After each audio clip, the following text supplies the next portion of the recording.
起龙，嗯，起龙，嗯，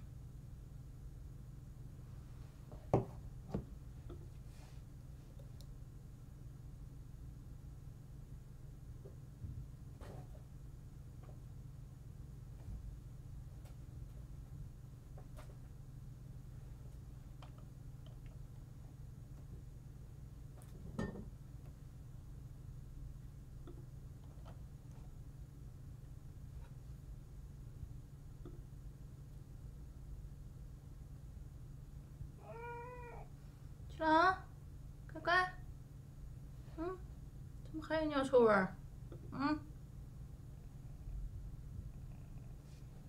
起龙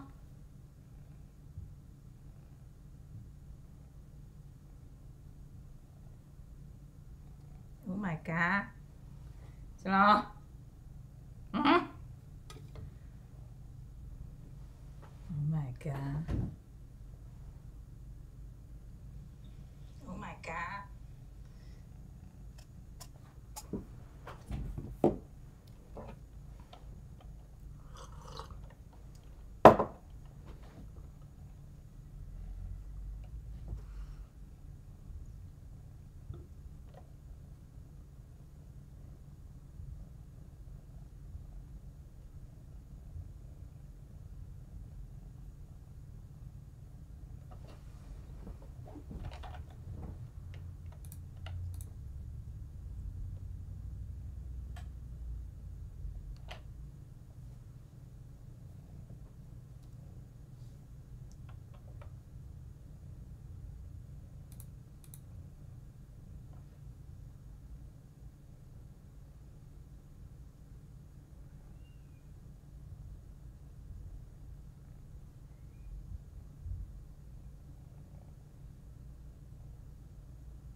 完了，这个大脸，完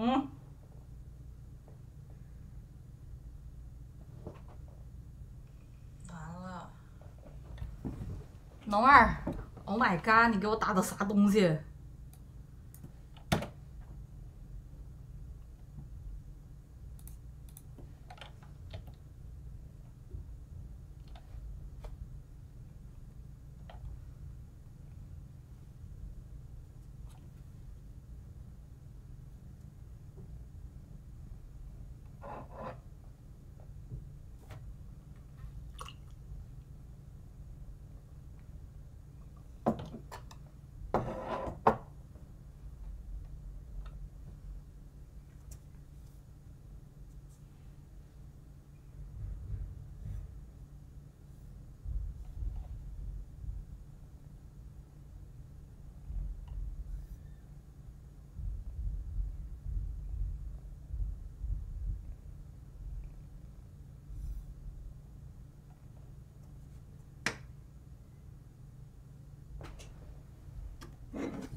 你脸怎么那么湿哦？我的天！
What's going on YouTube? My name is Johnny. I just wanted to show you guys the Python module argparse, how to use it, and why I like to use it so much.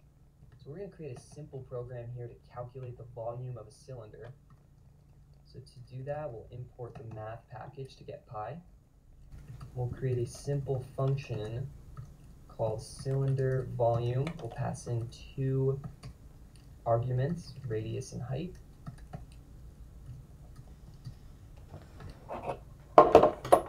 Calculate the volume of that cylinder and return the volume. So if we wanted to run this program, if main equals main, let's print out a cylinder with volume, or with radius 2 and let's say height 4. So we jump over here, let's run this program, and let's say height 4. Jump over here, let's run this program.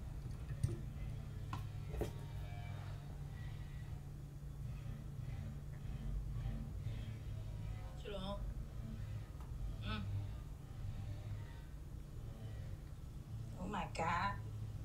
So, oh my god. Oh. 作った。Oh my god！ 你在干什么？嗯 ？Oh my god！ 你在干什么？嗯 ？Oh my god！ 你在干什么？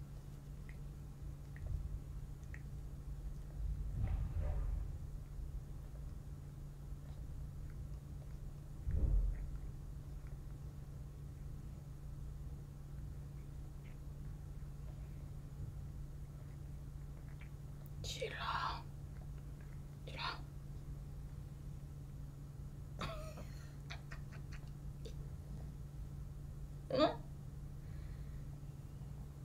嗯？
god！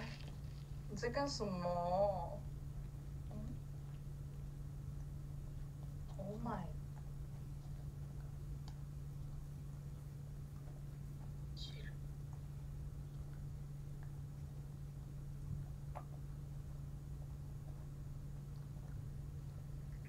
起来！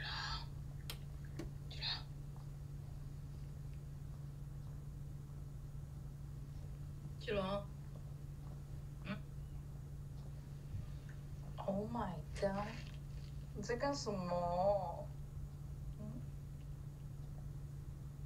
？Oh my god！Oh my god！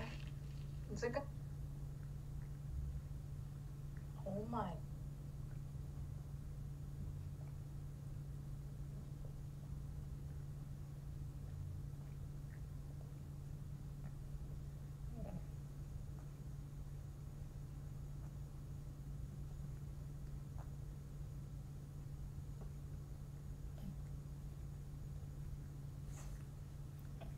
起来！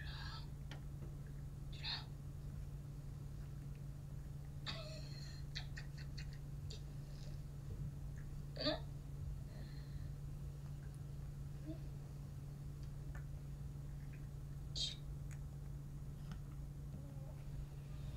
！Oh my god！你在干什么？嗯？Oh my god！god！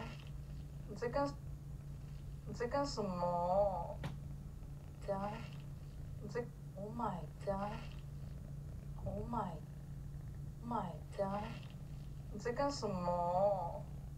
嗯？Oh my god！Oh my god！你在干什么？Oh my god！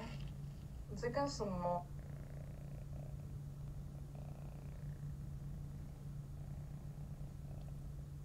？Oh my god！你在干什么？Oh my god！你在 god！你在干什么？Oh my god！啊！你在干什么？嗯？Oh my god！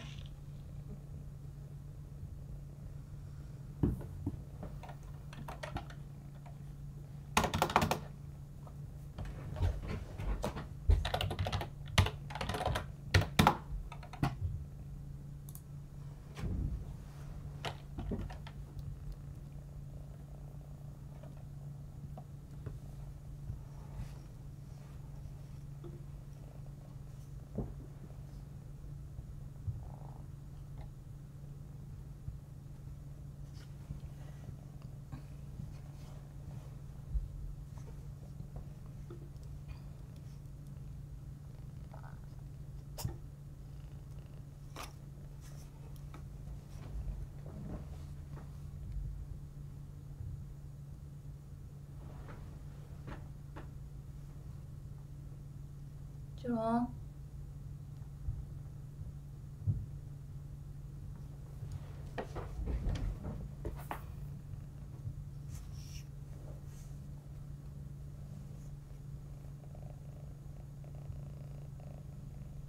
Oh my god！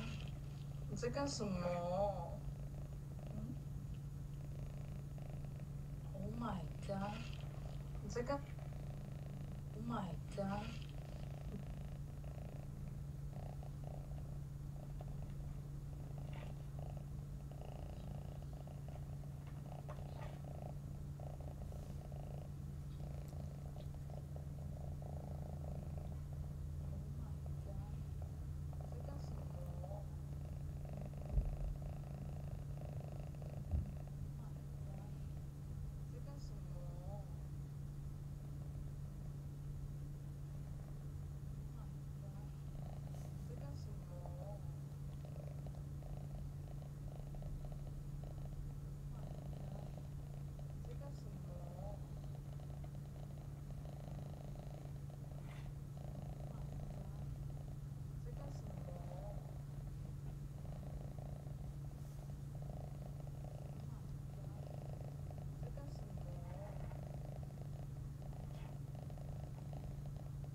包，你看这只猫猫，粉丝在这里是看不到的，就是这里有一个小窗口可以看到它，它这个狗。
Volume, or with radius 2 and let's say height 4.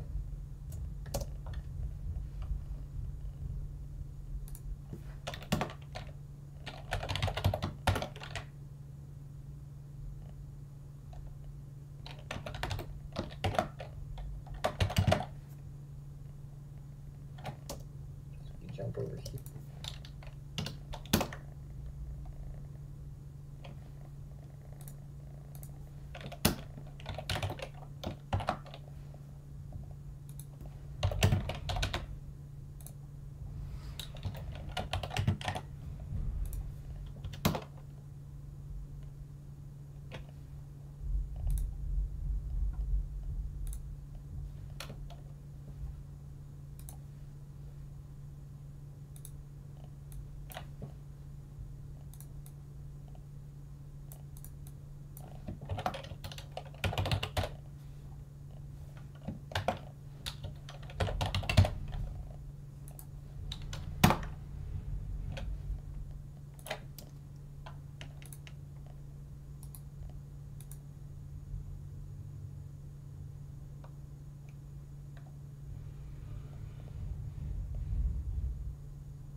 Let's run this.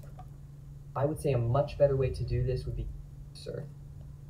So this is basically calculate volume of a cylinder. Volume. Okay, and then we will add an argument. The argument. Argument. 4 optional arguments. The radius must go first. The height second. So that's what positional arguments are. I would say optional arguments are much better used in this situation. To do that, we just need to do dash dash. So that's the long notation. You need to have the long notation. It's also good to have a shorthand notation. So just little r.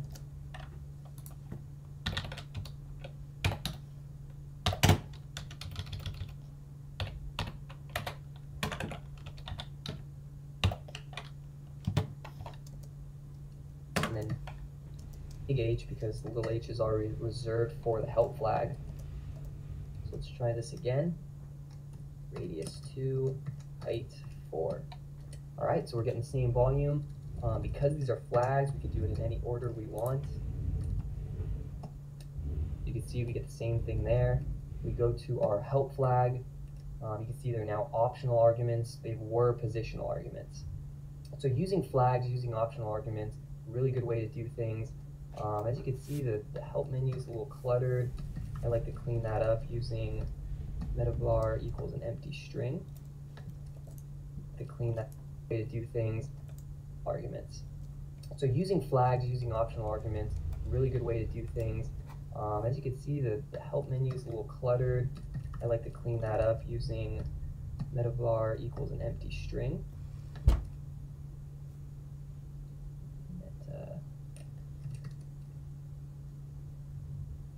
Metavar equals an empty string. Metavar equals. Alright, so if we see on the help flag, it's a little cleaner there. So because these are optional arguments, if you specify one, it will just run through the program. When it's optional, if you don't specify, it will help are equal. So using flags, using either now optional arguments, they were positional arguments. So using flags, using optional arguments, really good way to do things.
So using flags, optional if you don't specify an argument. This an error. So a good way to prevent this, make this more clear, required equals true.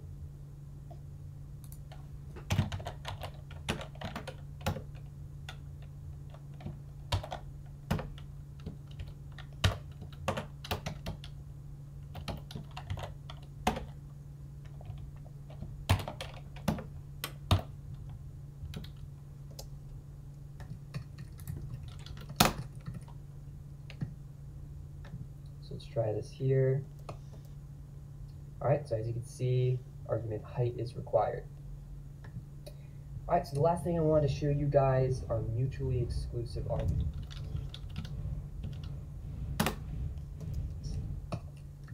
So let's create a container for that. Add mutually exclusive group. We're going to add 2 arguments to this group.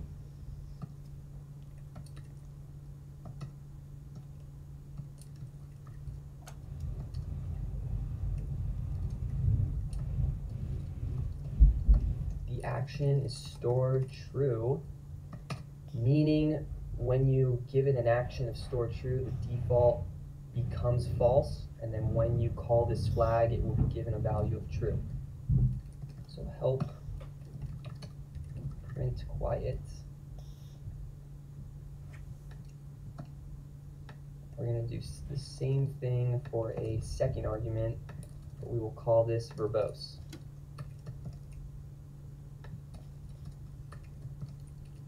Alright, to show you what this is doing, I'm going to change a few things here. Give the volume a variable name of volume. If args.quiet, we will simply print this volume. If args.verbose, I'm going to print out a message here.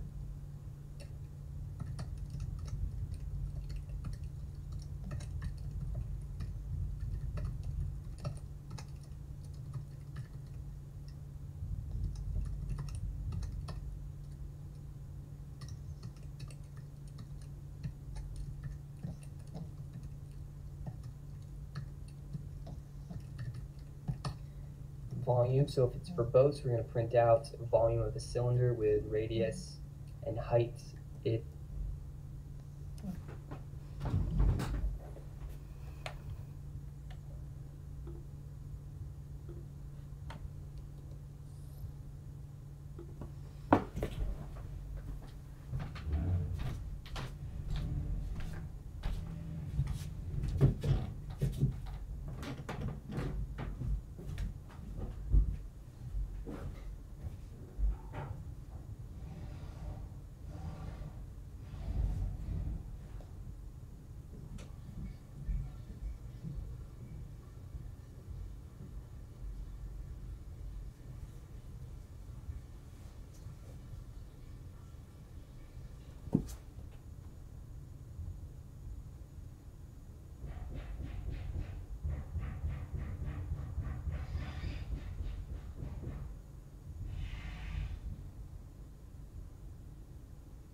嗯，金龙上去，起来，起来，这儿来，快，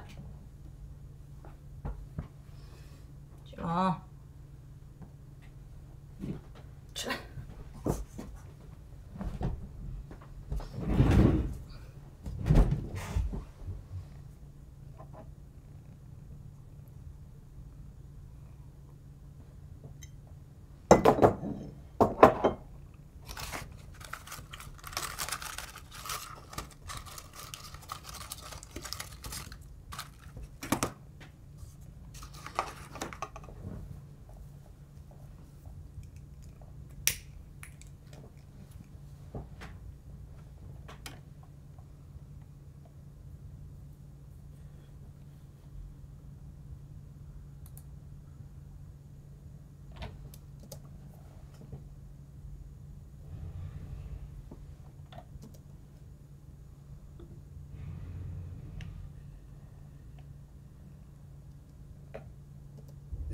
Whatever that volume may be.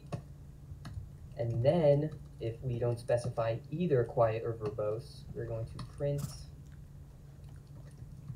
volume of cylinder equals whatever that volume is. So that's how mutually exclusive arguments work. You don't need to specify either. You could specify one, but you cannot specify more than one. So if we added arguments to this group, you can only specify one. Quiet and verbose are commonly used. Quiet just meaning you print out one little thing, such as the answer. Verbose meaning you print out a lot more things, such as the arguments you specified, being radius and height here. So let's give this a shot. So radius 2, height 4, can see volume of the cylinder, we get our 50.265. We specify quiet, we're just going to get the volume there. We specify verbose, we're going to see volume of the cylinder with radius 2 and height 4 is equal to our 50.265. Alright, so that's the Python module argparse. I highly recommend using it. It's used all the time in industry. You can quickly run programs on your command line. You can use the help flag to see exact volume. The action is stored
true, meaning when you give it an action of store true, the default becomes false, and then when you call this flag, it will be given a value of true. So help print quiet. I'm going to do the same thing for a second argument, but we will call this verbose.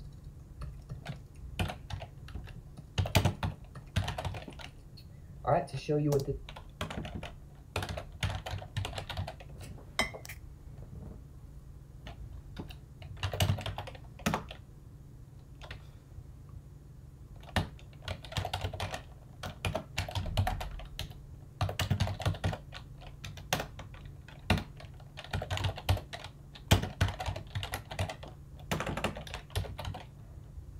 is doing, I'm going to change a few things here.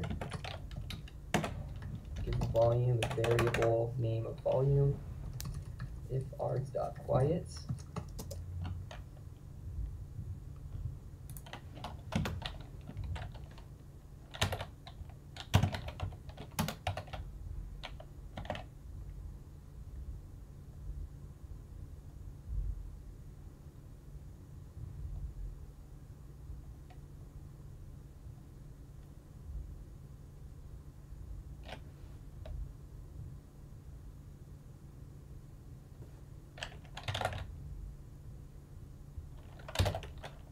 We'll simply print this volume.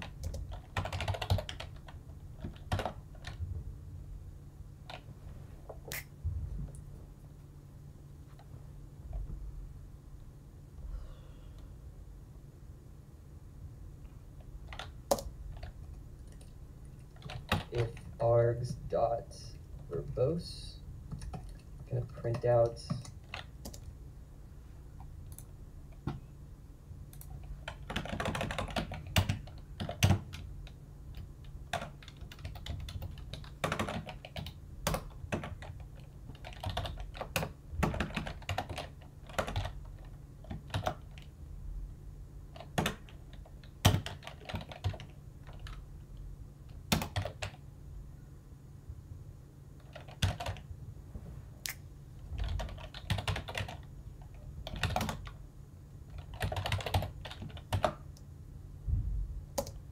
message here.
volume. So if it's verbose, we're going to print out volume of a cylinder with radius and height is whatever that volume may be.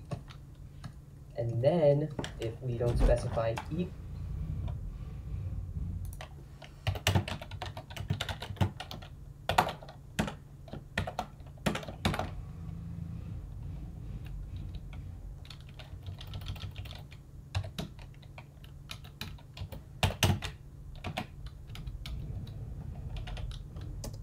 quiet or verbose, we're going to print volume of cylinder equals whatever that volume is. So that's how mutually exclusive arguments work.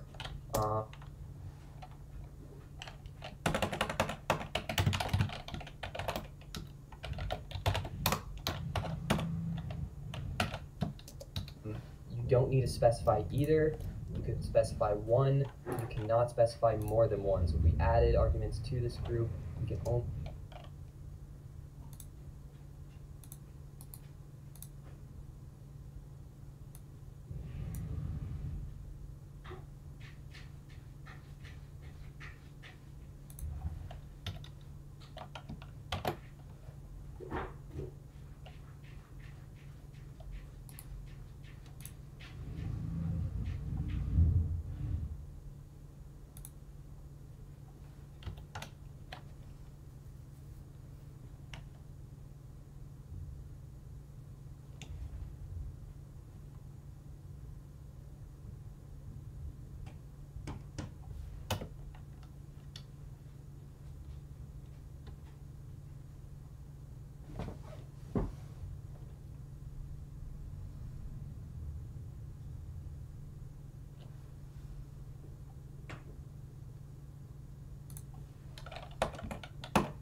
specify one, quiet and verbose.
There's a pattern to genius. There's a method behind the math.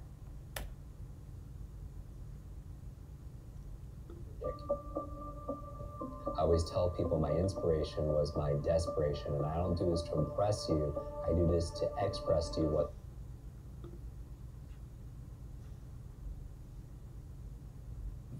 a pain in the butt whenever you have full screen application.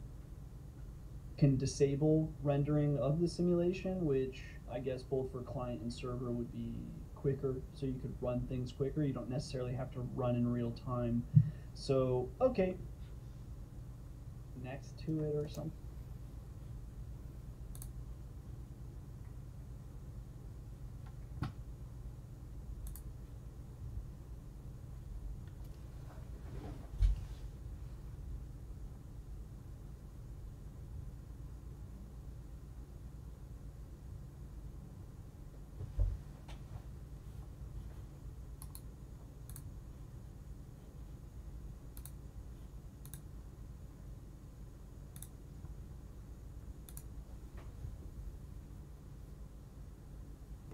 There's some sort of strange thing going on there. So I thought I would take another look into this kind of package here and then share with you guys the steps that I take whenever I'm visiting some new library. Because I pretty much, like, I understand what Carla is, but I've really never worked with it because, like I said, I couldn't even get the basic thing to, like, run. So I'm going to try that again. If it works, you'll see this video. If it doesn't work, here you can see that you can have like a server with multiple clients that connect, so you can run multiple agents at any given time. The other thing that I noticed was basically there's like remote connection now, which is pretty cool. You can disable rendering of the simulation, which I guess both for client and server would be quicker, so you could run things quicker. You don't necessarily have to run in real time. So, okay, pretty cool.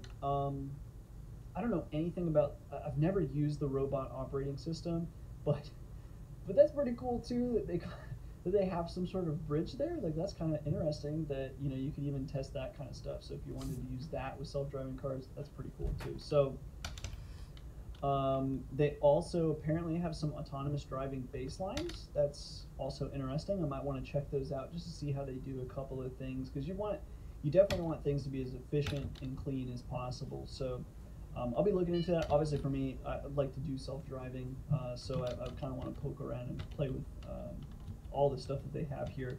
And then they also have like cameras and different sensors like LiDAR and stuff like that. So those are pretty cool too.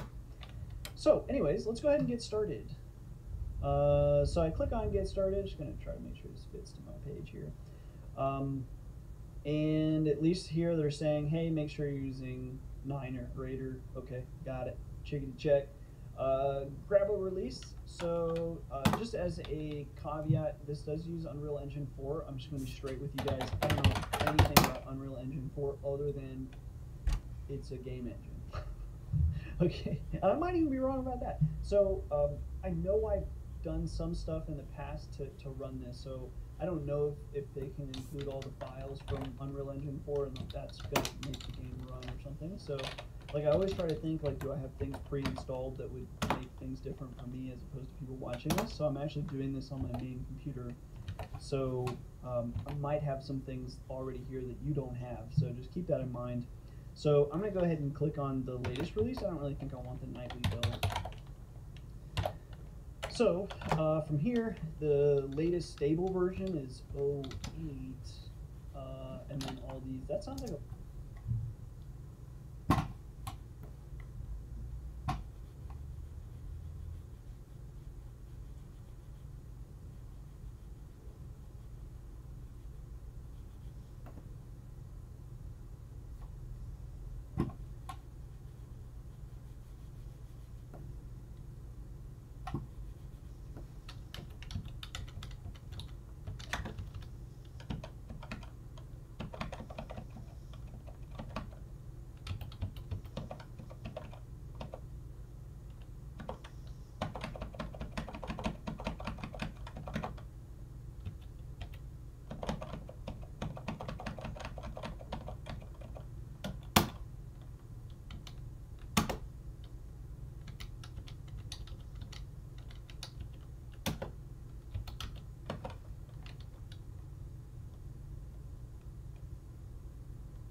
time ago. I wonder why that's the most stable version. Yeah, it's been over like 6 months since a stable version. It's kind of weird. And at least it looks like here, new agent class, form client.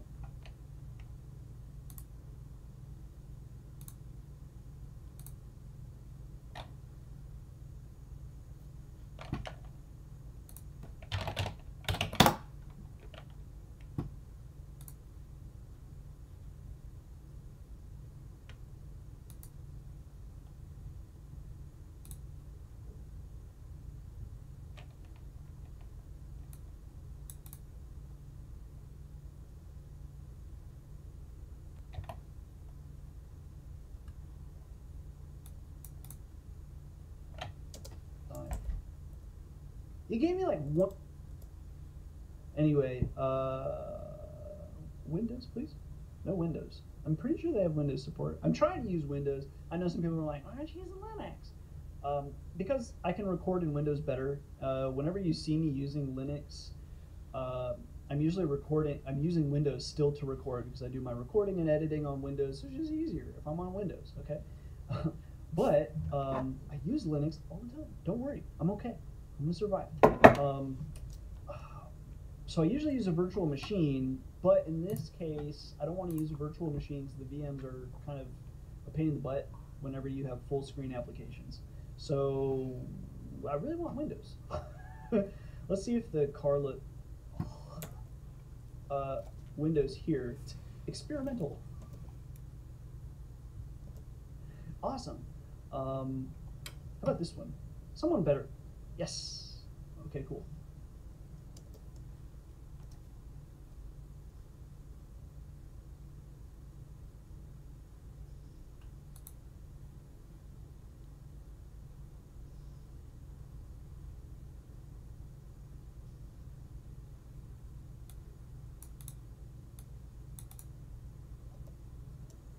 New town, environment with narrow roads.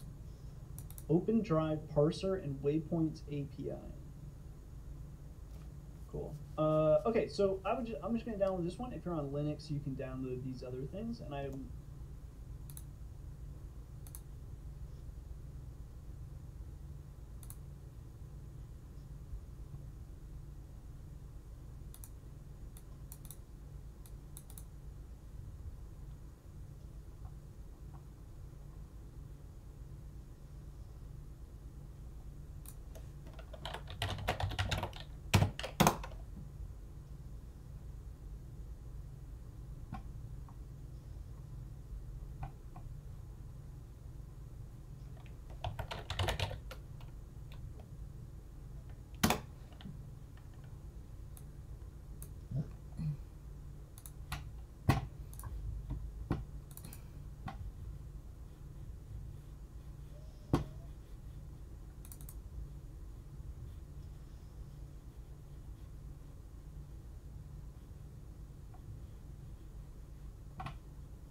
yes, I'm just hoping.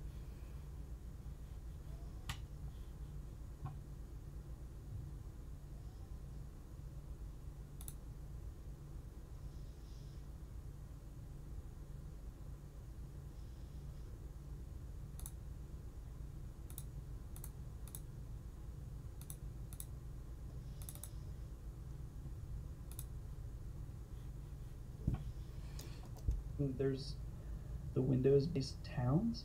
I'd have to imagine. I'd have to imagine that the towns are probably cross-platform. Like I can't imagine why the town would be.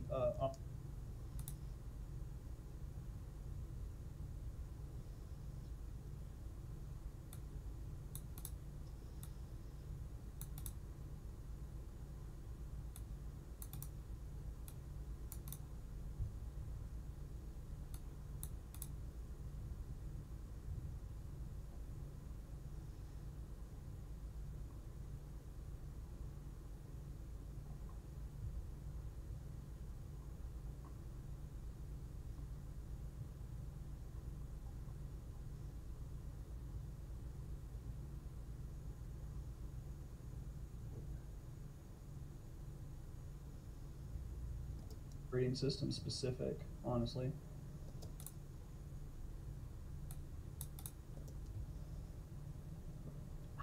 But okay, so this is going to take apparently a minute. While we wait on that, I mean, we could just kind of check out what we're dealing with.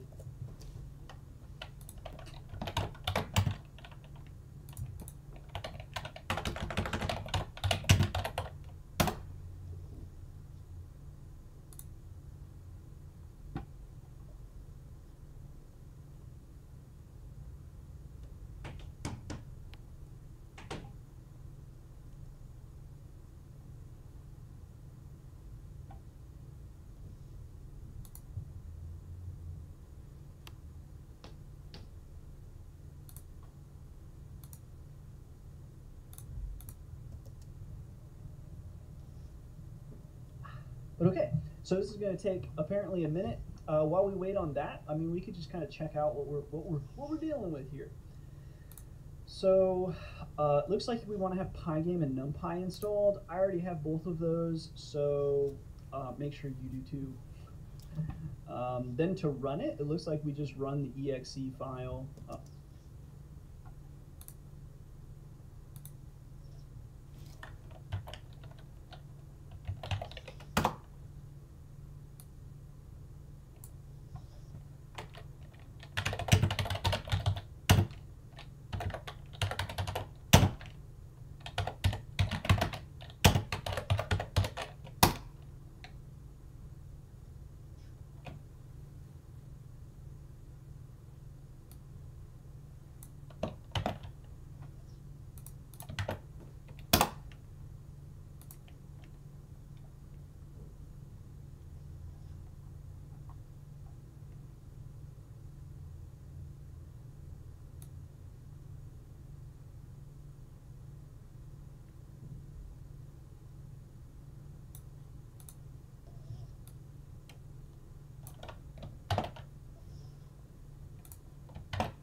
and then on Linux you would just run the shell.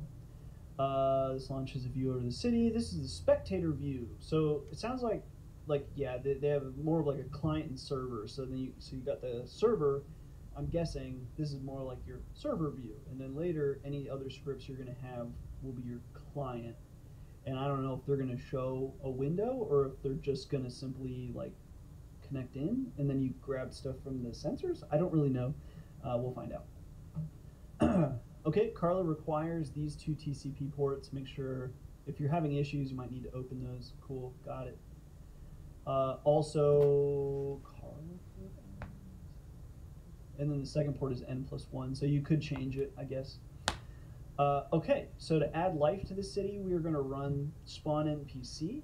So again, it just sounds like there's a lot of this like server client. That's kind of weird though, because I wonder if you can just like start the simulation with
NPCs. But okay, so it sounds like it'll just be the city. And then we can change the weather. So definitely with the Python self-driving car, like if you're using a camera as your primary sensor, you definitely want to have dynamic weather, because otherwise like slight changes are going to just totally throw you off. If you're doing like LiDAR, I don't know. I don't think it would really impact it, to be honest with you guys. And then finally they run this, which is probably your client, and I guess they're using Pygame. This is Pygame. So it looks like it's going to open another window. So that would be like your client window. So you'll have at least two windows open if you're using the same.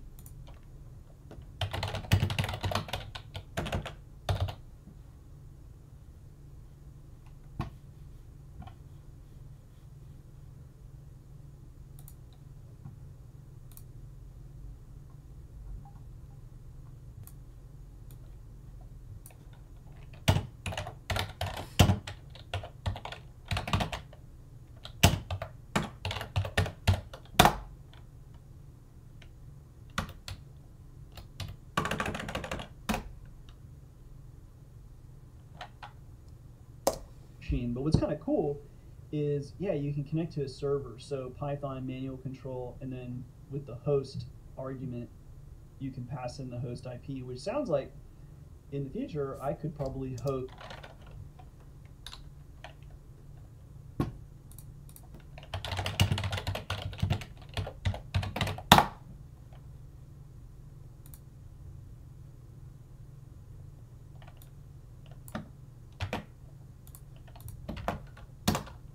Process. Hopefully that doesn't take too long. And I think the first thing I'd want to do, so like generally I'm always like, I mean, the APIs are useful if they have good documentation, but usually places don't. So let's go ahead and click on the Python API reference. Yeah, so that's basically, you know, the index of a book. Pretty not useful to an amateur newbie like me. Overview, useless, Python API tutorial. Okay, so maybe this has a little bit of interesting information for us. What is that? Oh, that was.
dinging at me because of the, let me just mute this real quick.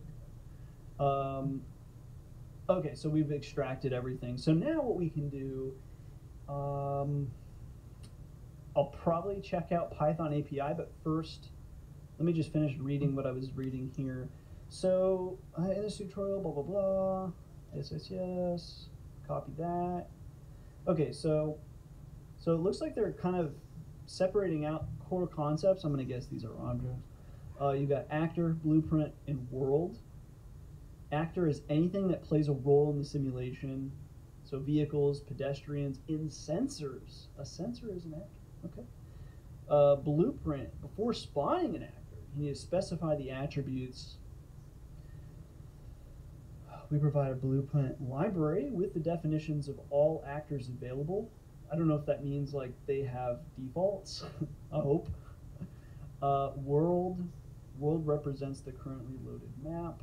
So you can like probably reference the world, although I'm just not really sure why you would do that, other than maybe initially for some reason, but to change whether, oh, okay, so the world is more of probably server type task is my guess.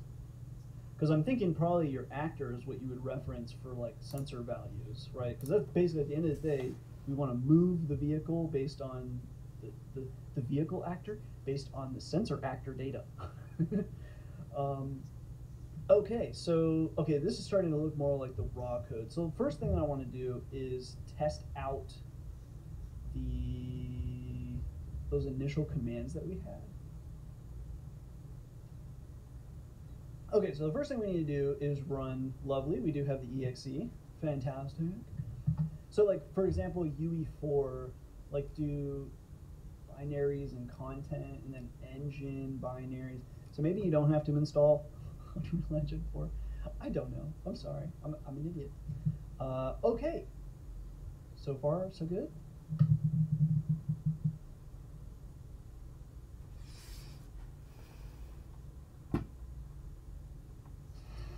To everyone at home who dreams of being a superstar DJ, it's time to dream bigger.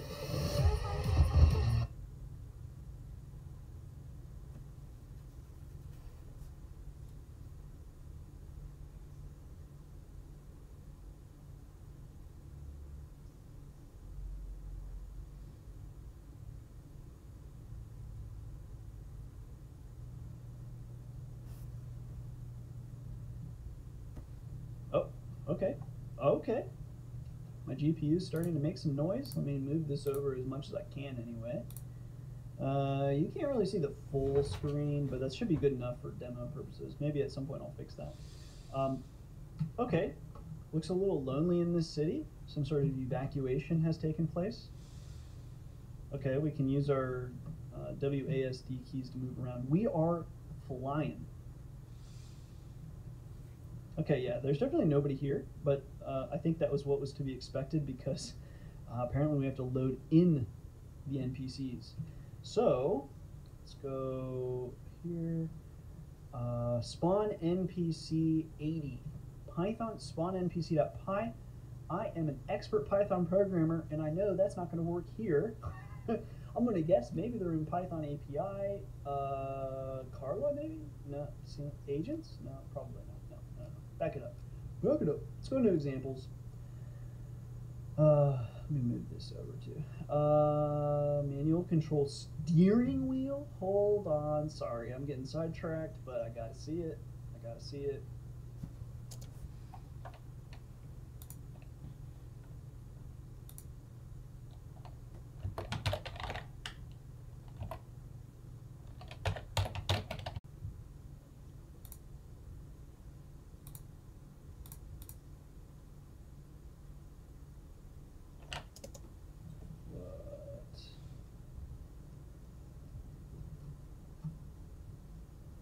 I'm still looking for a steering wheel.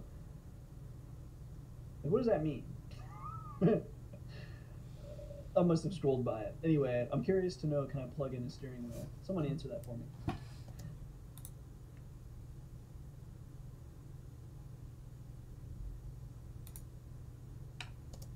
No rendering mode example, that's pretty cool. I need to stop getting distracted. Where was I going? Spawn NPC. Okay, so here is spawn NPC, cool. So let's go ahead and run that real quick. Python spawn npc.py, and then it was n80. No module named Carla. So if I go to Carla and then I click here, and then go to dist, for example, yeah.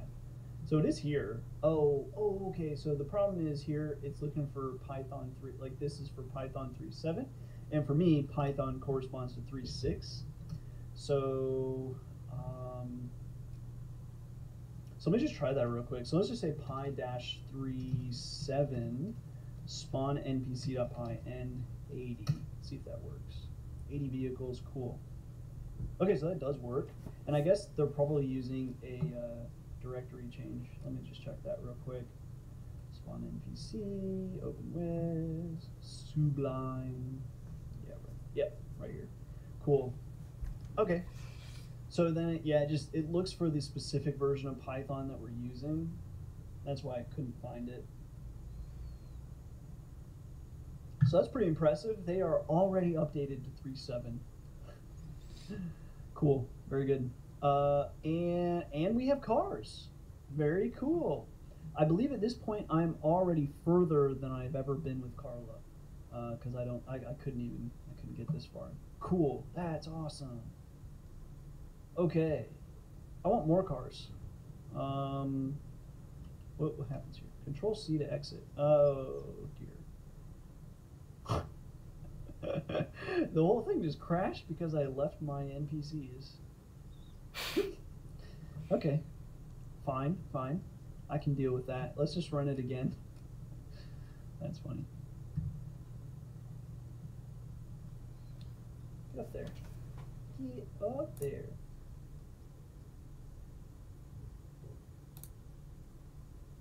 所以把平面上的所有的点，我们按照 K 的算法，然后呢 K 等于1，把所有的点标记成不同的颜色，分别是橙色和绿色。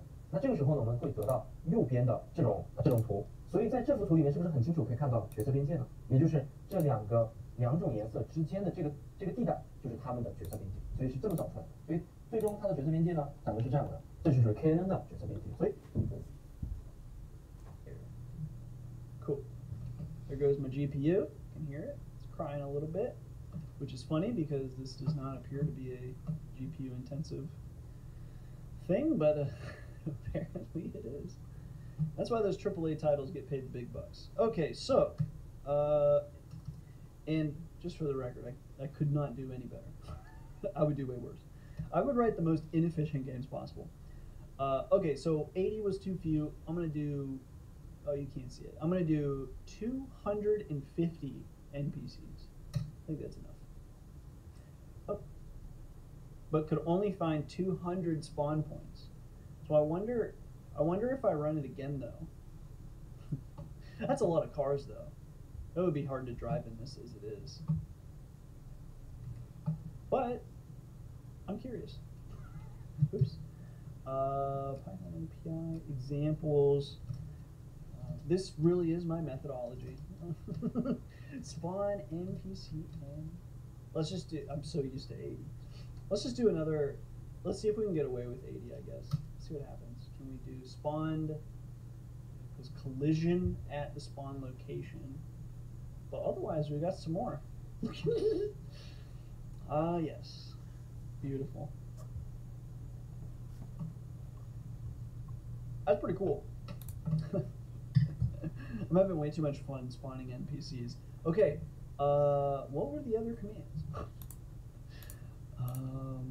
Okay, so we got NPCs. Okay, dynamic weather. That's probably a good idea in the self-driving car series with Grand Theft Auto. Like, especially if you're relying primarily on a camera sensor, you definitely want to use dynamic weather because the camera. Let's just run this real quick. The if the sun goes down, like obviously the day and night difference, but also like clouds, rain, wind, it affects things like shadow. I'm not sure what wind is doing. I'm not sure how crazy of a physics simulation we're dealing with here. I can't imagine wind has a huge impact here, but I don't know. That would be pretty amazing if wind actually has an impact here. Didn't know this was truly a driving sim. Okay, well.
The other thing.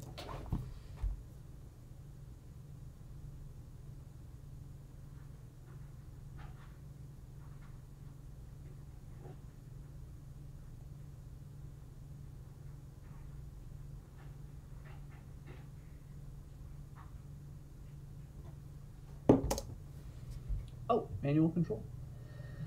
Absolutely. Let's try that one out. Pi-37. Get rid of this space. Manual control. Oh, we were so close, everybody. Okay. Index error. Oh, you can't see the error. Although maybe you guys see error. This index out of range, and it's out of range because of this line here. And the only thing that's indexing list is here. So fonts would therefore have to be an empty list. So now we need to find out, why is fonts an empty list manual control? Let's check it out. Let's check it out together, everybody. Okay, so what we're looking for is, let me just search for mono. Fonts. Okay, so fonts was our empty list. So x for x in pygame.font.getFonts. So either pygame font get fonts is empty, or the more likely Occam's razor. If mono in x, I'm gonna wager. So what the heck is this? It's only looking for mono fonts. So I'm guessing we don't have mono. What if I do mono? That's fine. We can leave. Let me just fix it real quick. So let's just do a find and replace. So mono, and then pull this up here. We'll replace all cases of mono with Arial, which is probably gonna could mess up some other stuff actually. But we'll see what happens. What did I? Yeah, Ubuntu. Hey, they said experimental. They did. They warned us. Okay, but we've made it so far. I'm gonna wager a fonts issue. I'm gonna let that slide. Let's just run this again. Pi37 manual control.py. Come on. Here we go. We got a window. Let me fix where it is here. Beautiful on this horribly rainy day. Okay. Again, WASD controls. I'm not sure. Okay. Yeah, we are. Oh! Dang. Oh, we collided with them. How do I reverse? How do I reverse? Didn't they show? Yeah, okay, here we go. So here we have our commands. Throttle brake, toggle reverse is Q, so we're actually changing a gear. Fancy. Space. That's pretty good though to separate out. That was one thing I didn't really like so much about Grand Theft Auto is, you know, what S was both reverse if you held it long enough, but also a brake. Didn't really make much sense. And toggle autopilot with P. Interesting. Toggle manual transmission. Awesome. I can't imagine, why would you want to do a self-driving car with a manual transmission? That makes no sense, but okay. Change vehicle with a backspace, heck yes. Record image to disk, cool, sounds good. Probably screwed it up by highlighting. Okay, so let's continue on our path. So Q to reverse, ooh, Q to unreverse, and we're off. Let's just read the, are you kidding? There was definitely space. Y'all gotta fix your hitboxes. Let's go! Yes, I made it. Okay. Okay, so one thing I'm noticing here is, yeah, right at the bottom, you can see it's noting when I crossed a broken line, so that's like the dashed lines like here. Can you see the note? Yes. So now let me go, let's cross that, and then cross that. Oh, now it tells you. Okay, so we crossed the solid line, and then when we went back, it's probably going to alert us again. Let's cross over this median. Ooh, oh, we just collided. Oh, that's cool too. It shows the collision there. I'm getting good at shifting gears now, guys. Okay, let's cross over this. Solid sidewalk. You're calling that a sidewalk? I don't think so. Nobody should be walking on that sidewalk. Okay, so it at least works. That's pretty good. This car has some serious steering issues. What was the change the car? Backspace. To everyone who dreams of being a DJ, dream bigger.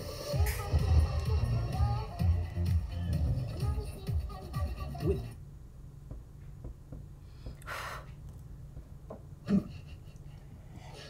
Look at this monstrosity.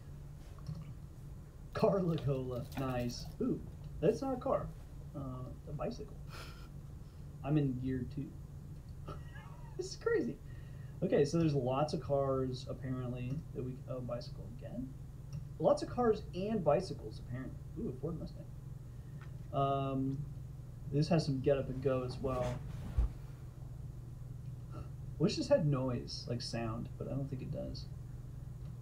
Oh dear. Oh gosh, that didn't go well. Okay, so enough playing around. You guys can drive if you want. It looks okay. I wish the driving physics were a little better. That was one somewhat nice thing about. Obviously, Grand Theft Auto driving physics aren't spectacular, but I would say they're better than this. But this is not terrible. It's not terrible. And really, what you're trying to work on is that vision task. Oh, I think I missed it. Nice. Look at the little smart car though. It's cute. It's adorable. I like that it knows when it's crossed all those things. So like my hope and objective is one, we can detect a collision. So I for a long time wanted to do reinforcement learning. So anytime, I'm not going to care if we cross a line, but if we collide with something, that's a bad thing. So that's pretty cool. We can use that as a penalty event. We can know how fast we're going. I don't really actually want to make a self-driving car that someone would actually use. I like a really fast self-driving car. So that's always been my goal. So maybe I can do that with this, but that's pretty cool. So closing out of that, let me see. So we've made it this far. I might just cut it here, and in the next tutorial we could start going with you know, how to actually control the car and all of that. Like I'd like to load in and actually control the car, and maybe in the next, I don't even know, I have no plans what I'm going to do. I'm just kind of poking around at this stage. But looking here, this is like a Pi tutorial. It looks like here we connect to the client. Cool. Blueprint library. So I'm guessing blueprint random choice. Okay, so that's for the vehicle. If it has the attribute color, change it. Cool. Spawn actor is the blueprint. Okay, so that's how we make our vehicle. Easy enough. Set autopilot to true. A depth camera attached to the vehicle. Okay.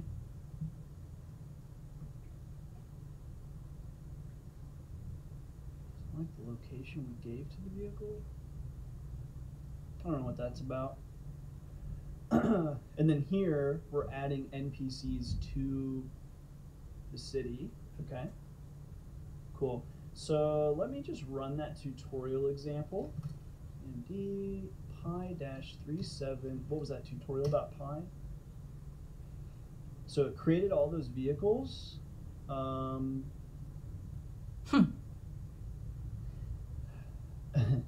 And ourselves. And for some reason, we don't actually see a render. Oh, it's done. Oh, destroying actors and then done. Yeah, so, okay. So it creates it for 5 seconds, I guess, and then we're done. So we'd probably want like some sort of loop. Okay, so probably what I'm going to do is just kind of poke around further. Probably what I'm going to do is poke around further with like the Python API tutorial. And I think probably what I would like to do is just simply create a vehicle and just drive that, like just create the vehicle and then just drive it forward. And then just to see if we can do it.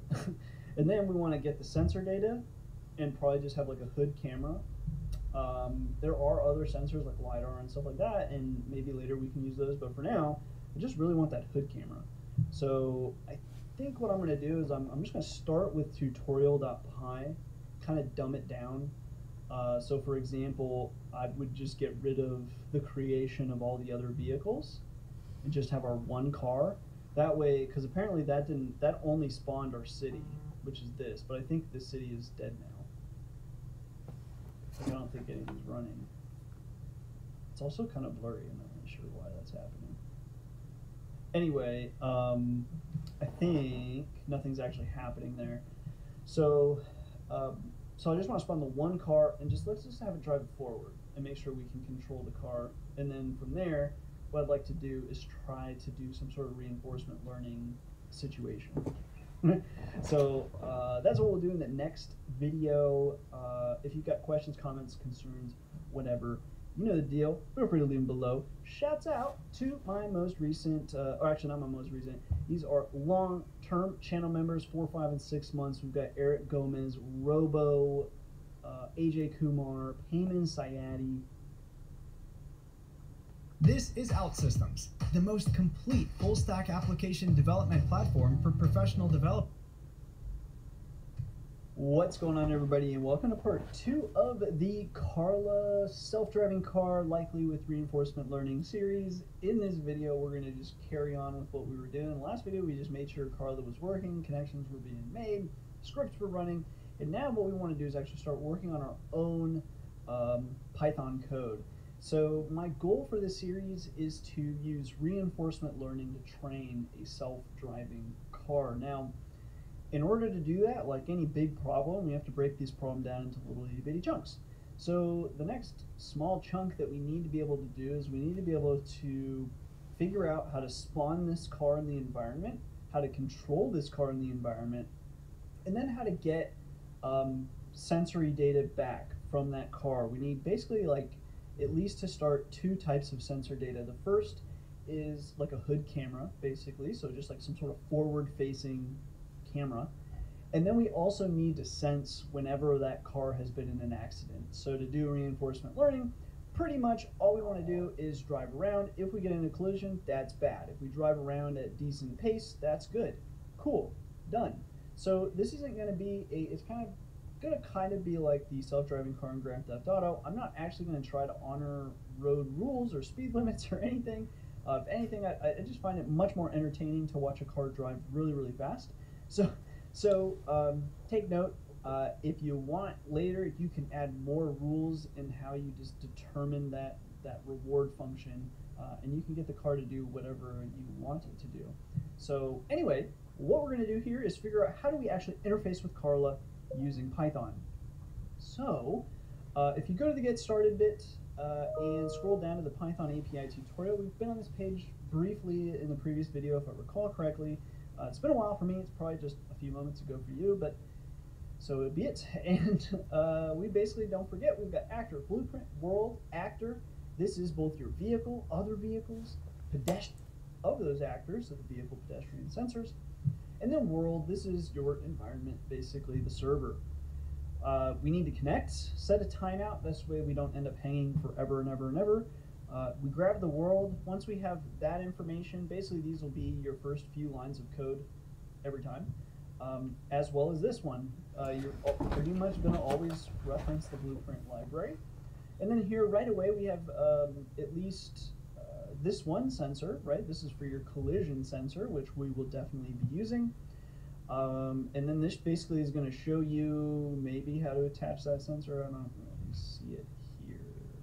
Transform, spawn actor, blueprint, transform. This is probably doing it. This little bit is kind of confusing to me as far as like how we actually add things to things, but I'll show you guys. Hopefully it will make sense when I get through it.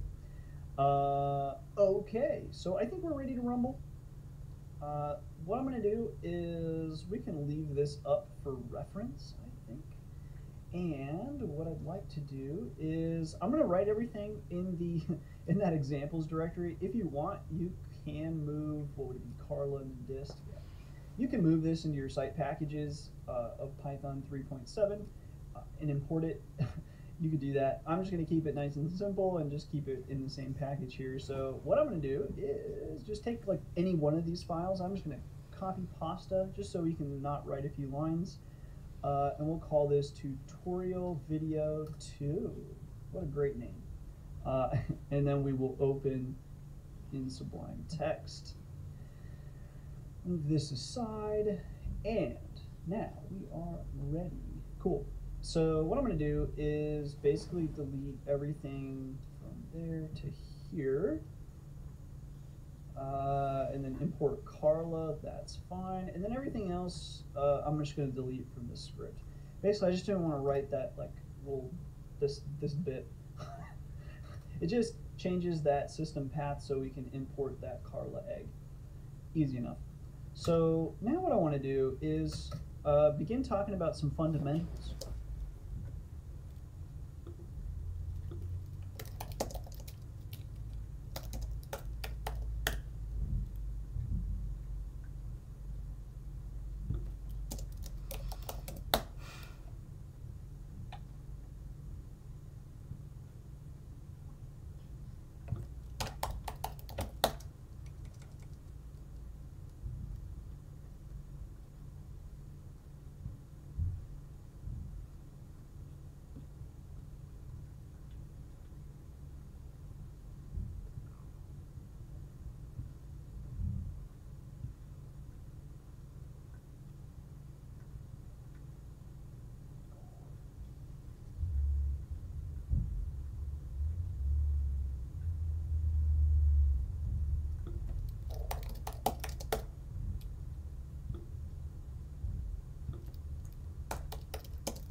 About the Python egg.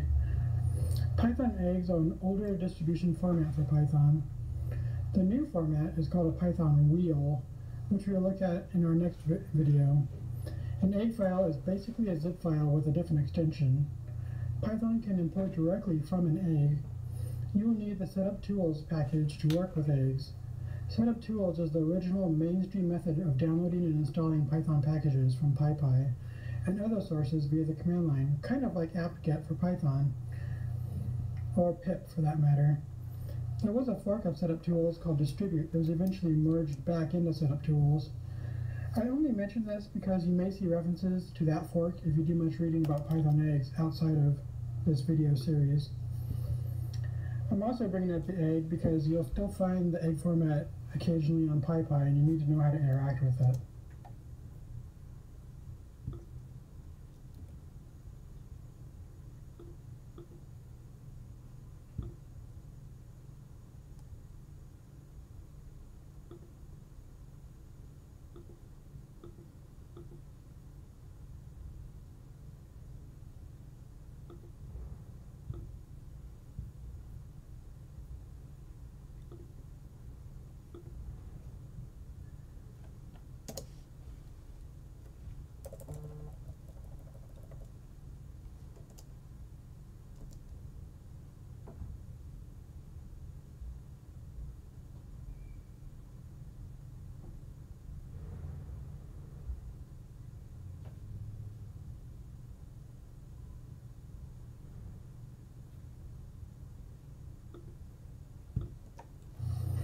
Even if it's just to upgrade that module to create. Alright, this from our previous function call here. Three packages in a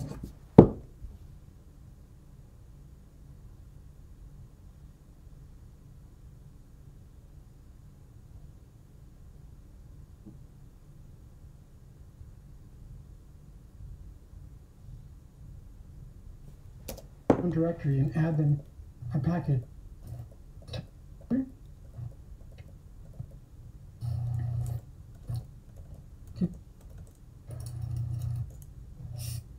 To create an egg.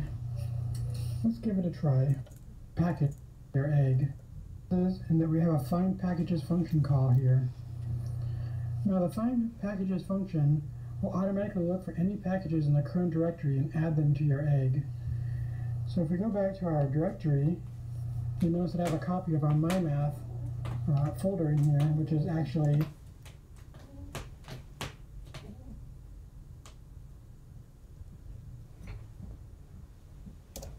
considered a package because it has the init.py in it. So if we run this in this particular folder, we should be able to create an egg. Let's give it a try. Let's open file, egg, hit enter. So we have some new folders in here that we didn't have before. To that terminal, let's run this and go back. So that is how you create an egg.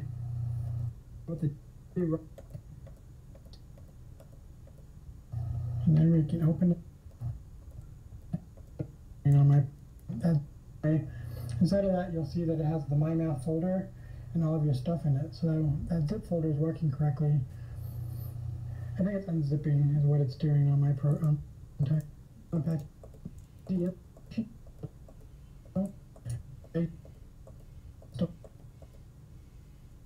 egg. The install is that you should be looking at its contents.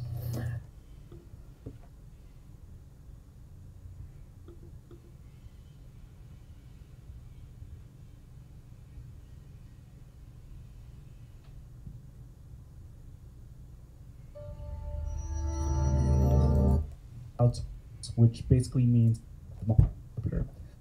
In it, from information, I'll create an in one file to print. And into that directory, I now have access to the code, and we see that we are now in the demo file. de.mypath and call demo print directly. So all those do the same thing. Package.dip Python interpreter. To do that, I now have the package.demo as so all those do the same thing. I'll add guess solid. So I'll go back to here, make sure it registers, pack demo.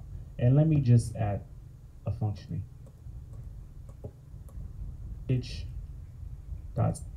Print in file. All of the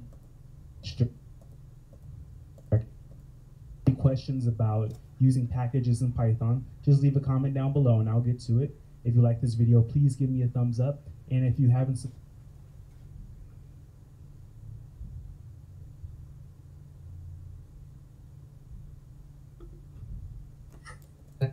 and edit update times, the weak package a Python package can be installed receiving some.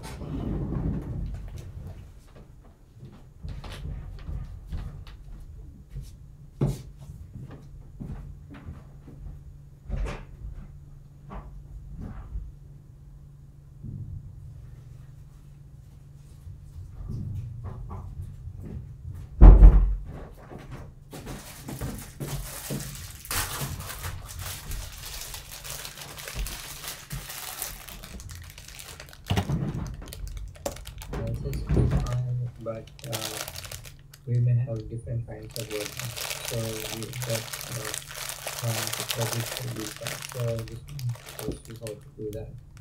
So I'm showing it on the Windows command prompt here. So first of all, on my folder here, I have a wheel file that I downloaded from GitHub. So this wheel file, but that.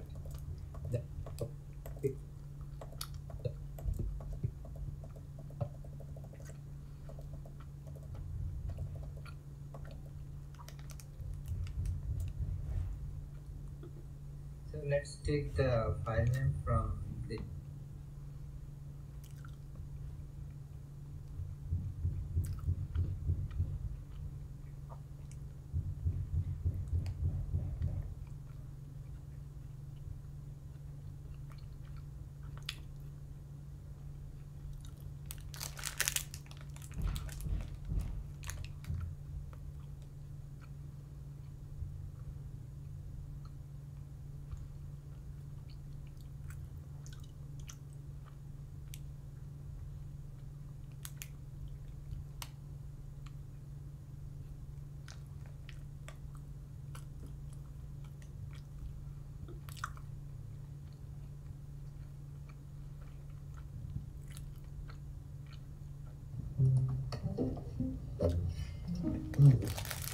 Sorry guys, I can't come for lunch. I blew all my money on this gaming rig.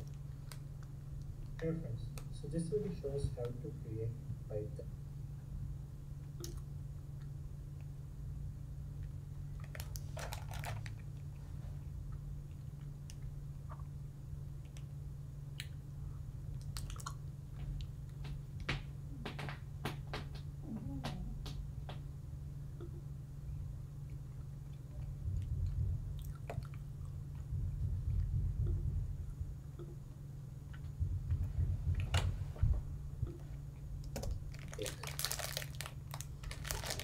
This is one project. Before this project, I need to create a Python code. The first thing to create these two files. Setup here. Temper.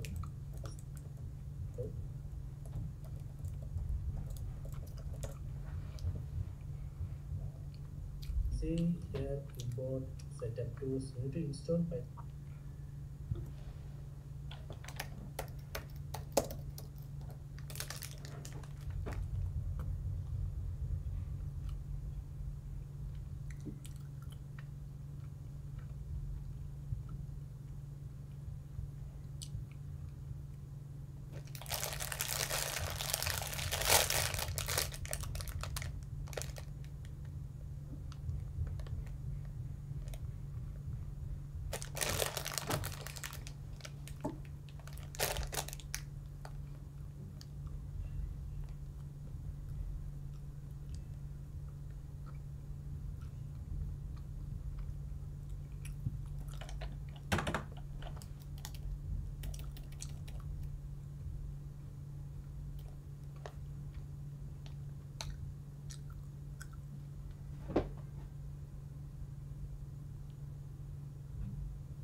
So what's going on here? So first of all, anytime you've got a client server, we need to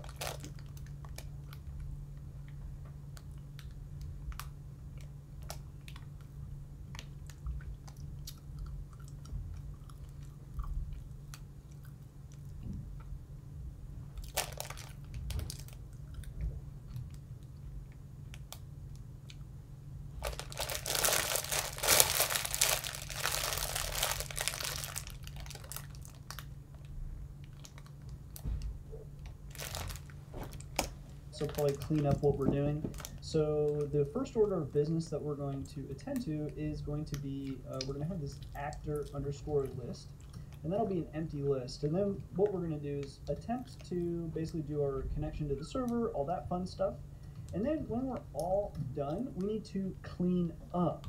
And the way we clean up is for actor and actor underscore list, actor dot destroy. And then print all cleaned up. Okay, so this will probably be the starting script for pretty much any Carla code that you're going to write, honestly. Well, we would first need to connect, so let's do that as well. So we're going to say client equals carla.client. And then we're connecting localhost. Again, that could be some sort of remote public IP, which is super awesome. In the case of reinforcement learning, one of the hardships of doing it that way would be the latency to and from. So with reinforcement learning, it's a particularly challenging one because each step needs to know what the result of that step was. So if you have a server and you've got like 100 millisecond ping, it's not like everything's just kind of shifted over 100 milliseconds. Instead, you have to take a step and then send that out and then wait for it to come back. So you would get 200 milliseconds per step, so 5 frames per second, which probably isn't good enough. So we're going to keep everything local running on, so in theory this would all have to run inside the car. Luckily, you would only need to run the model, though. The model would actually predict pretty quick. Like, you probably wouldn't be doing exploration in reality anyways. I digress. So, continuing on, client.set underscore timeout. We're going to set this to 2 seconds. In the docs, they set a timeout, I think, of 10. hope we don't take that long. If we take more than 2 seconds to do something, there's probably something wrong. So anyway, we'll keep 2 there. Then we're going to say world equals client.get_world, and then we're going to do that blueprint library equals world.get_blueprint_library. Okay, this is probably more along the lines of the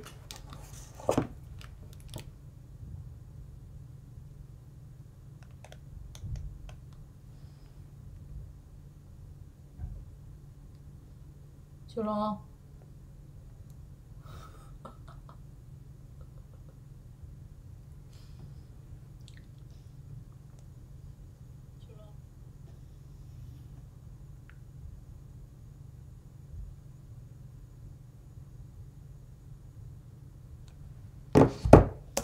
that will start every Carla endeavor. Then we're going to pick a car. This might also be pretty common, but we're going to say BP for basically blueprint is going to be equal to that blueprint library.filter, and we're going to filter by things that say Model 3. So we're going to grab a Tesla Model 3 here, and I'm going to say the item at the 0th index, that's what we want. So there's only one Model 3. So this will load us in a blueprint that is the blueprint default for the Tesla Model 3. So while I'm thinking about it, I probably should just fire up Carla. And then while that's firing up, I'll continue. Hopefully nothing glitches out on me while that's doing it, but we'll find out. So while we wait on that, we're going to set, once we've got the blueprint for the vehicle, the next thing, I can hear the GPU, must have it already. Yep. Okay, so we've got a world, and what I'm going to do is I'm just going to look down and scroll up again, kind of center over here. This thing looks like a strange smiley face with a goofy nose. Knowledge is not only power, knowledge is profit, right? The faster you can learn, the faster you can earn.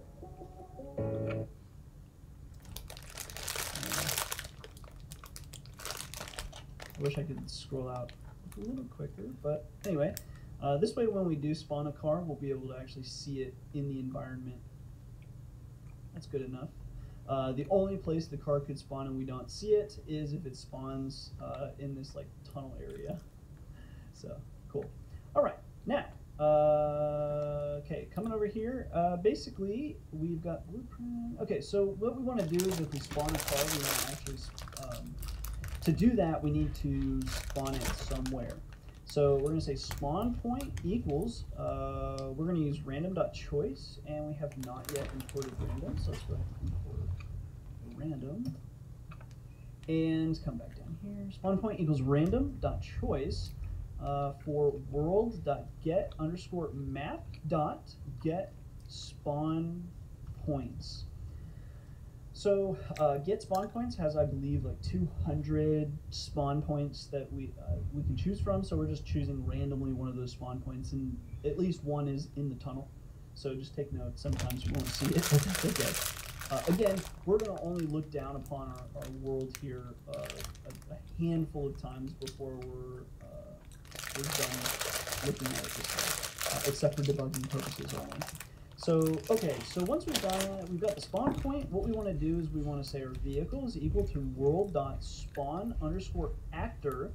The actor that we want to spawn is the blueprint that we just set up here. Again, we can change attributes of that blueprint before we spawn it, if we so choose. In this case, we're just going to go with whatever the default is. So we'll spawn the blueprint. Where do we want to spawn the blueprint? At the spawn point. Okay, so that will spawn our car. Now, one thing that we can say, there's kind of 2 options here. So if you want to spawn NPCs or just computerized vehicles, what you could do is vehicle.set_autopilot to true. Now, this is funny because even in their docs, they're like, we're stressing that this is not a self-driving car code. This is just rule-based because it is connected to our environment. And to me, it's just crazy that we have to explain this, but it was super common in this self-driving car in Grand Theft Auto series where people were like The taxis drive so much better than this, and the other cars in Grand Theft Auto drive better than this. Why don't you just use that code? Well, that's hard coded. It's connected to the game engine, so it knows where the things like lanes are. It knows where other drivers are. It's all rule based because it's connected to the game engine. Whereas in reality, we're not connected to some game engine. Otherwise, self-driving cars would be so simple. So anyway, I wish I didn't have to make that clear, and I wish they didn't either, but you do. So if you just want the car to drive around and act sort of like a self-driving car, or not a self-driving car, just a car that's driving on the road, you can do this. I don't think they take erratic actions or do anything unexpected though, so I wouldn't use this to replace human drivers or like simulate human drivers. I suspect it's nothing like a human driver. Anyway, we don't want to set autopilot. We actually want to control the vehicle ourselves. So to do that, although one thing I would say is you probably could set autopilot and really quickly train a model to drive like autopilot drives.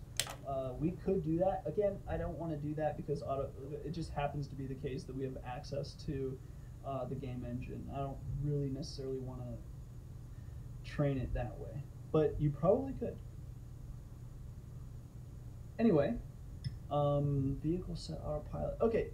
So rather than setting the autopilot, instead we want to control the car, and the way that we do that is just vehicle.apply_control, and then it's Carla.vehicle_control, and we're going to set throttle equal to full throttle, and steer, for now we'll just say 0.0. We're just going to make this car go straight. Now, every time we spawn anything, we want to actor_list.append, and we want to append that vehicle. Now we're going to say blueprint is going to be equal to, well, I think what I'll do for now, let's just make sure that runs actually. That's probably a good idea. So we need a couple other things. One, we need the camera, and then two, we need the collision sensor. But for now, let me just run this. Let's just see where we are right now. Where are we? Carla, is it this?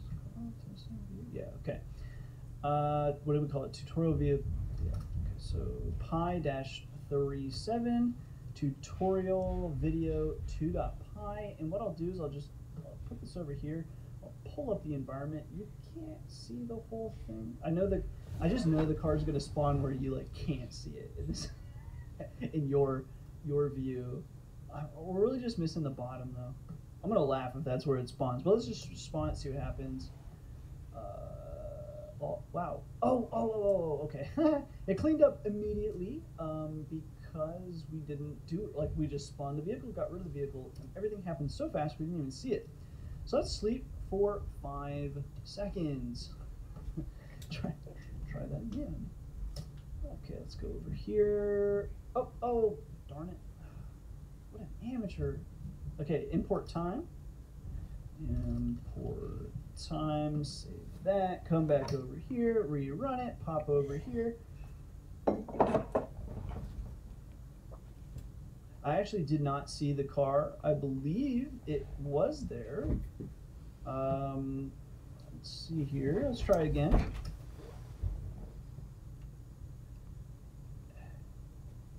Oh, there it is. I saw it. It was over in this area. Wow, it's really hard to see. We're like so far zoomed up. Maybe we should do more than 5 seconds. Let's see if I can spot it quickly enough this time. Here it is. It's going to crash into the fountain. Yep. Okay. So hopefully you can see yours. Sorry if not. But you could run for more than 5 seconds or something like that. But basically, we wanted to make sure things run. So now what I want to do is attach a camera sensor to the car. I think we'll do that, and we'll deal with the collision probably in another video or something, because the collision sensor really only has to do with when we actually go to do reinforcement learning. Okay, so going to sensors, we can see, hopefully, didn't they have a, oh no, we don't want collision, we want the RGB camera. Right. And so in this code, basically, we could pretty much copy and paste this code. The thing is, I don't actually want to do this with the, I'm not trying to say, I don't know why they're saving the image to disk. I don't understand when that would be actually useful. You would really want that image in memory at best. I'm not sure why you'd want to deal with I/O to disk, but whatever. So we can take this code, but I think we'll just, I also want to change a few things about this code. Anyway, whatever. I'll just use the code from my notes, because there's a couple of different things that we want to do from there. So actor list, append vehicle, we'll keep time.sleep at the very end. And now what we want to do is we're going to have another blueprint. Let's call it cam BP or something like that. And this probably should have been vehicle BP, or I don't know, whatever. It doesn't really matter. And we're going to say that is blueprint library.find. And we want to find the sensor that is a camera that is an RGB camera. And RGB. And don't be fooled, it's actually an RGB-A camera. So, Carla people, get on it. Because it also returns a flattened array for some reason that needs to be reshaped. And if you reshape it to whatever your dimensions are by 3, you are going to be a sad panda. So, anyway, continuing on. Cam bp.set underscore attribute. I actually don't know what the defaults for this camera are, but you definitely, if you're going to be feeding it through a neural network, you want to be very specific. So image underscore size underscore x, and we're going to set that to be, we're going to make it an f string actually. Oh, we don't even have to. Okay, definitely don't even make it an f string. Instead, we're just going to say im underscore. Well, it has to be a string. I guess I will use an f string. I don't know, because it needs to be in string form. So im width. I might be wrong there. Anyway, copy, paste, im width, and then im height. Whoops, make this all capitals. X, Y. Okay, now we need to set im width and im height. So we'll just go up to the tippity top here, and we'll say im underscore width equals, we'll do 640. Im height, we'll make that 480. Fabulous. And the next thing that we want to do is we can also set, which is kind of cool, field of view. So you can make kind of like a fisheye lens. So cam underscore bp dot set underscore attribute field of view. Whoops, needs to be in quotes. Field of view. And then we could set it to be like 110. I'm sure the default is like, I don't know, 70, 90, I don't know. Anyways, I don't know what any of the defaults are. You could query the actual the default blueprint to find out all of those things. I don't really care at the moment. If you want to know more things that you can always just do dir over the blueprint if you wanted. But you would, I guess that would only give you set attribute. I guess you'd have to print out the string form to see all the attributes. I'm sure it's also somewhere in the documentation. I don't know where exactly you have to go to find all that. Really, I just read through the documentation, saw some of the examples of them tweaking certain things, and went from there. I didn't actually read anything beyond that. So, okay, so we set the field of view. Okay, so we've got the blueprint set up. Now what we have to do is, one, we have to, yes, spawn that blueprint, but where do we spawn that blueprint? And there's kind of two things. One is you would spawn what you can say is you can spawn, you have to spawn, quite literally we want to attach the sensor to the vehicle. And there is a little flag when we go to spawn the actor to attach to something, so it will always follow. But we don't, not only do we want to attach it to the car, but where on the car. So what I'm going to say here is spawn underscore point is equal to Carla dot transform and that's going to be Carla.location, and this is a relative location to the car. So I've just kind of trialed and errored to find this. I want to say X is forward. I'm probably totally wrong. X is forward, I think Y is left and right, and then Z is up and down. Because I think the camera wants to start like at the center point of the car. So I've moved the camera forward and then up a little bit. So anyway, but depending on what car you use, this relative location is going to vary. Like if you're in a truck and it sits up higher or something like that, you're going to want to change that spawn location. I wish that, and they might totally have this, and I'm just not aware of it. I wish they had just like a hood camera,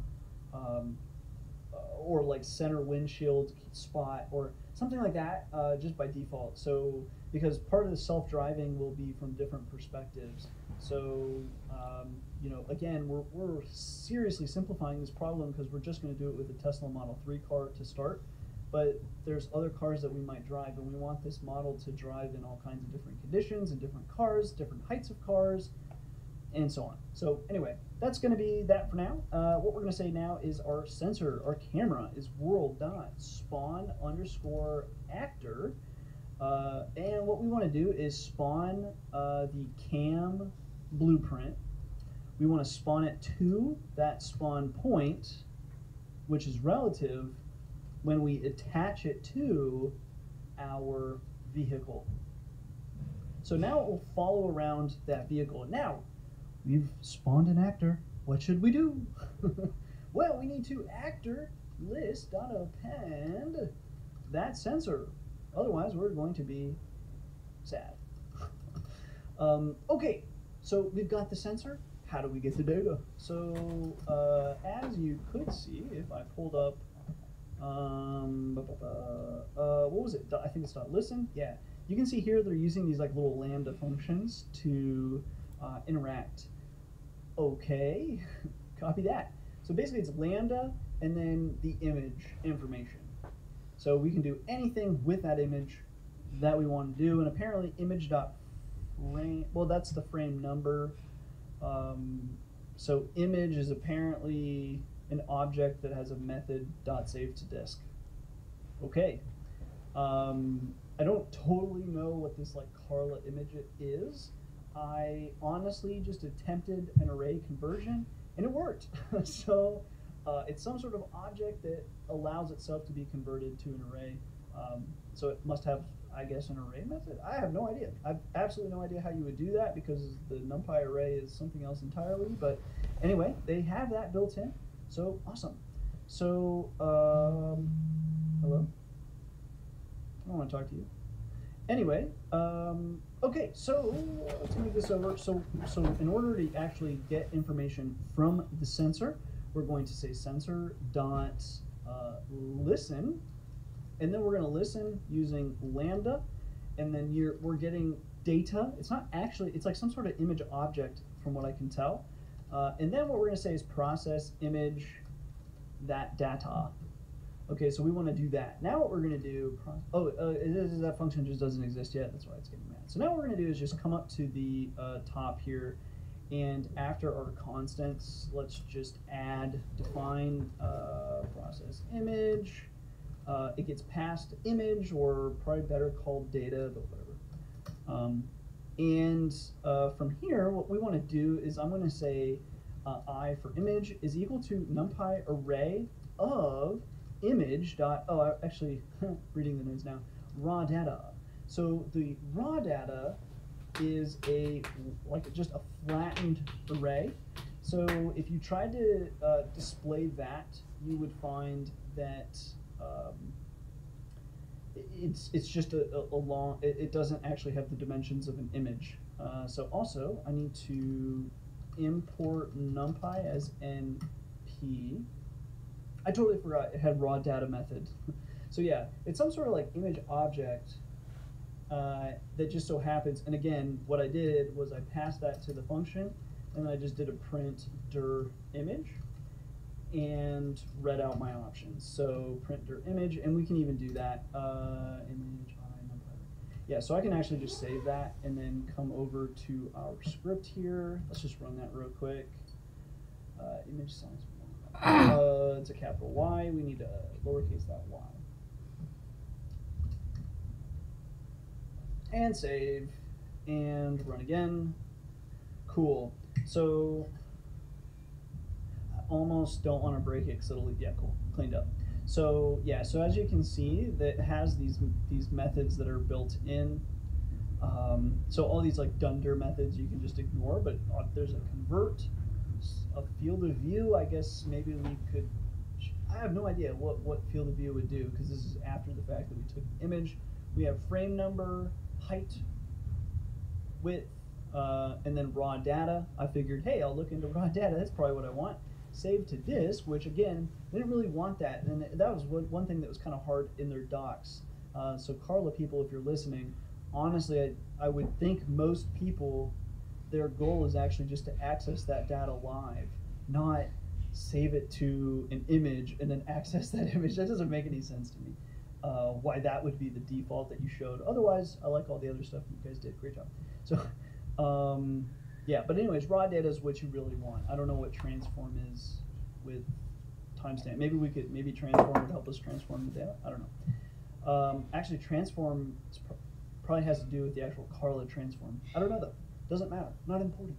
So, anyway, that's how I found out that raw data existed. So once we have the raw data, and now it's converted to a NumPy array, we want to reshape it because again, print i.shape. You can probably just take my word for it, but yeah, it's just like one big flat array, not the shape of a photo. So we need to get this into the shape of a photo. So what we're going to say is i2 equals i.reshape, and then the tuple that we're going to use is im height, don't forget that one, im width. So again, an image is like width by height, but in array terms, we first have the height of the array, then we have a width of an array, because it's like a length of an array, and then you've got like the contents within. So anyway, that'll probably trip you up lots of times if you do work with imagery in programming. Anyway, and then it's by 4 because again it's RGBA for alpha information. So yeah, cool. I mean I guess the alpha is nice to have. I just wish they didn't call the sensor RGB. I was having a hard time with that one because it's called RGB, but it's returning RGB alpha. So anyway, cool. I actually really truly want just RGB. I don't care about the alpha values.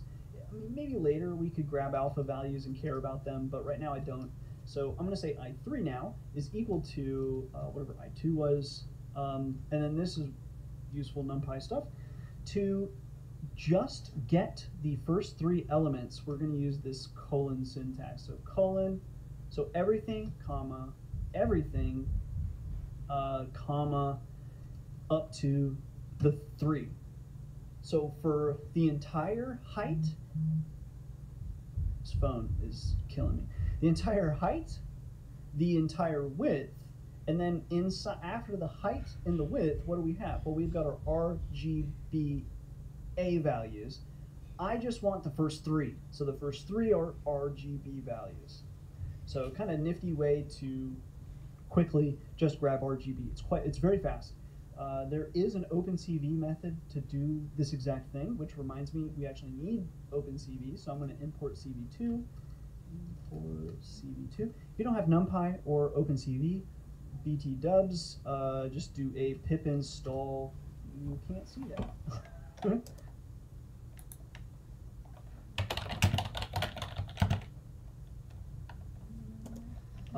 Pip install OpenCV-Python and NumPy.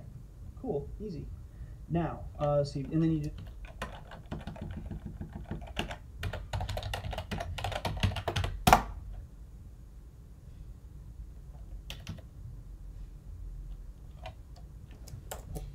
Python and NumPy.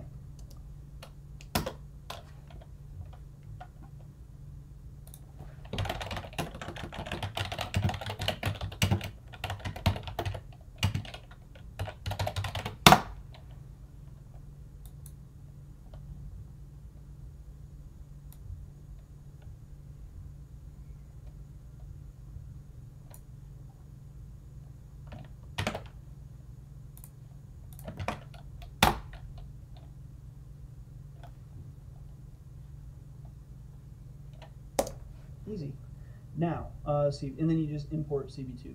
So coming back down here, the next thing that we want to do is, anyway, what I started to say, I'm not sure if I finished, there is a functionality in OpenCV that converts, what's your problem? Oh, okay. Converts RGB alpha to just straight up RGB. Interestingly enough, it is slower than the NumPy method. You would have expected it to be identical, like you would have expected it to literally just do this. But it does not. I don't know what it does and why it's slower, but it is. Fascinating. Riveting information, the more you know. Now we're just going to show it, so we're going to give the title nothing, just empty. And we're just going to show I3, CV2.wait key, camel cased, don't mess that up, 1 millisecond. And then we're going to return I3 divided by 255.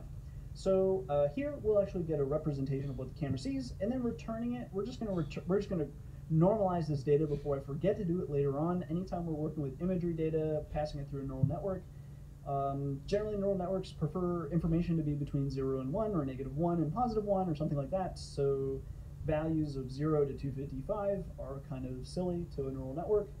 So we can normalize them or scale them basically to be between 0 and 1. Okay. Whew.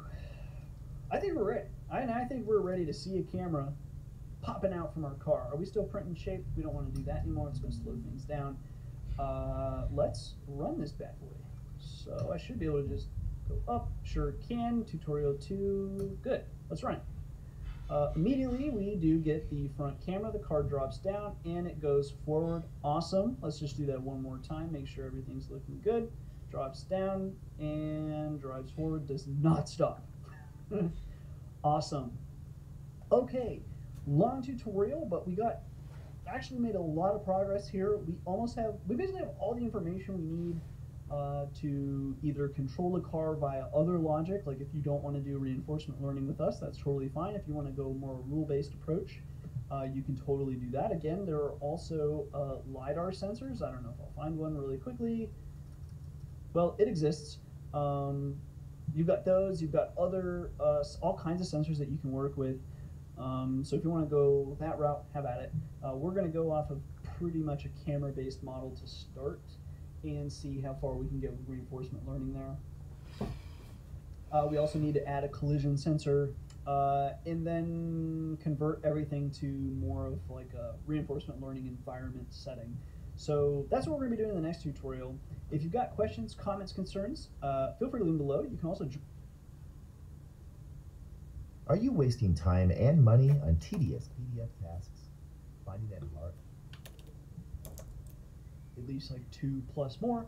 We're going to be talking about doing reinforcement learning, specifically deep Q learning with the Carla environment. Now, to do this, we kind of have to change the architecture a little bit of how we're approaching this problem. We want to approach this problem with the with everything being set up to work well with the concept of reinforcement learning. So there's a million ways that we could do this, but with the advent, basically, or the introduction of OpenAI into the world, now known as closed AI, they had kind of set the standard for how to approach and work with environments to do reinforcement learning, and that methodology kind of has persisted and tends to be how everybody handles reinforcement learning, whether or not they're actually using the OpenAI environments themselves, like Gym or Retro, and I forget the other one, but like Atari maybe? Anyway, not important, but basically you want to have some sort of environment that has a couple of methods. So we're going to basically keep all this code here. We're going to have to get rid of a lot of stuff because we can't really run this as a script anymore. We need to probably use object-oriented programming. So we are probably done with all of this. I do kind of want to leave process image. We're going to just convert that to a method rather than a function, but that's okay. In width and the height, we'll probably end up moving those, so I'm just going to delete those. Mostly I just put this block of text. I'm determined to never write it. Anyway, basically the standard for for reinforcement learning environments is to have some sort of .step method for the environment where you pass an action to that step. And maybe if the syntax was working, it would look better. So anyways, you'll have some sort of step method where you pass action. You'll do something with that action and then collect any information, like determine what the reward was and stuff like that.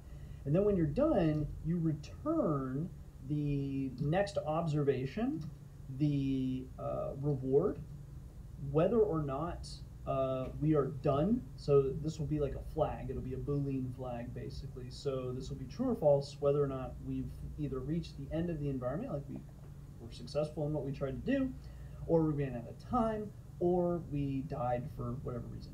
So, and then finally, usually it's just, you see it as an underscore, but it's just extra info. So if there happens to be extra info, this is just, again, just kind of a standard. We generally almost always care about observation, reward, and whether or not things are done.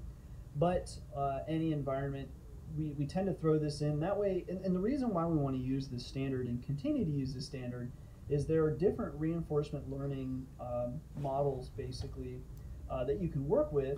And whether someone did it with, you know, OpenAI Gym, or they did some other environment or whatever, you can easily just swap these models around to all kinds of different environments. And some environments might want to return some extra info for who knows why, but maybe. And we just leave that there, so that is possible. So some sort of extensibility is possible. But anyways, this is what we want to do. So we need a step method, and then we also want a reset method. And this is either at the very, very beginning of the environment, or after we've returned a done flag. If we want to run another episode, so to speak, we'll reset and run another episode. Okay, so that's what we want to do. Now what we need to do is actually do it. So what I'm going to do is just come down. Again, I'm just going to leave this process image code here because I'm going to pretty much need it. I'm just going to add a bunch of self dot in front of everything. So I'm going to leave that there. But we're going to start some new code here. And the first thing I'm going to do is we're going to, at the top of this script, we're going to have a bunch of like starting variables and constants. But for now, I'll just have show preview. And I'm going to set that to be false for now. And this is whether or not we want to display the actual camera from Carla. So you wouldn't want to always display it. One, you know, if you have a worthy machine, you'd want to run many agents at the same time. But two, displaying that preview is going to hog up computing resources, both CPU and or GPU. I believe OpenCV purely uses CPU, so it's going to lock up CPU. But it's going to use resources nonetheless, and probably we're going to be maxing things out, so we'd rather not. But if we want to use it for debugging purposes, we can turn this flag to true, just to see a couple of previews and then turn it back off maybe, or whatever. Anyway, I'm going to set it to false for now, but you definitely would want to be able to see what's happening sometimes. So then we're going to have class, and we're going to call this car environment. And now I'm going to just set some of our initial values. So first we're going to have show cam, and for now that will just equal show preview. We might also have show cam show every, even if show preview is set to true, maybe it shows every, you know, I don't know, 10,000 episodes, or some, not 10,000 episodes, a big number, 100 episodes, or something like that. So show cam equals show preview for now. Then we're going to have steer underscore amount. We're going to set that to 1.0. Basically, we're going to fully, you know, there's three actions we can take. It'll be a 0, 1, or a 2. So we can either, or actually it'll be -1, 0, or 1. And basically we can either steer fully left, go straight, or steer fully right. But later you might want to make this maybe cumulative, so the steering wheel slowly turns one way, and then if you want to go the other way, you slowly turn the other way. Depending on what kind of frames per second we get, we could probably do so much more fancy stuff there. But for now, we're just going to do full turns every single time. Then what we're going to say is we're going to throw in an im, and in fact, I guess we'll just toss this up here. So im underscore width, I totally just deleted all this stuff. Width 640, im height 480. I was wondering how that was getting typed in there. Okay, I see. Cool. So we've got those, and then for now, I guess we could set those to be equal to these as well. So m underscore width, we'll set equal to m width, and then m height, m underscore height, we'll set to m height. Okay, so then what we're going to do is we are going to, I think we'll just we'll say front underscore camera for now. We'll say that's none. And I think that's it. That's all of our like basically initial values that we want to set. Now what we're going to do is we're going to define init and self here. And what we're going to say is basically all that starting, I deleted it, but the starting code to connect, it's not too much anyway. So we need to connect to the server. So self.client is going to be carla.client. And then we're going to connect localhost port 2000. Self.client.set underscore timeout. We're going to set that to be 2 seconds still. Self.world is equal to self.client.get underscore world. Blueprint underscore library equals self.world.get underscore blueprint underscore library. So, okay, we've got the blueprint library. Now we want to grab our car. So self.model underscore 3 is equal to blueprint library.filter, and we're going to filter for model 3. Actually, it's just model 3, no underscore there. And then the 0th index. So with that, we probably have everything we need when we first initialize, because we just want to have access to our blueprint library. We want to, well, at least in this case, we just grab for the car. In fact, we might even,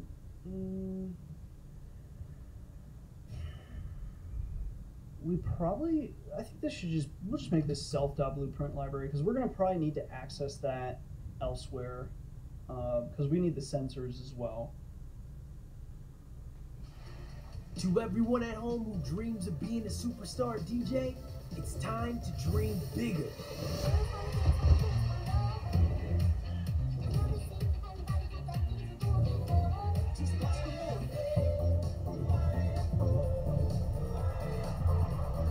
With Fuser, now anyone, yeah anyone, can be a DJ.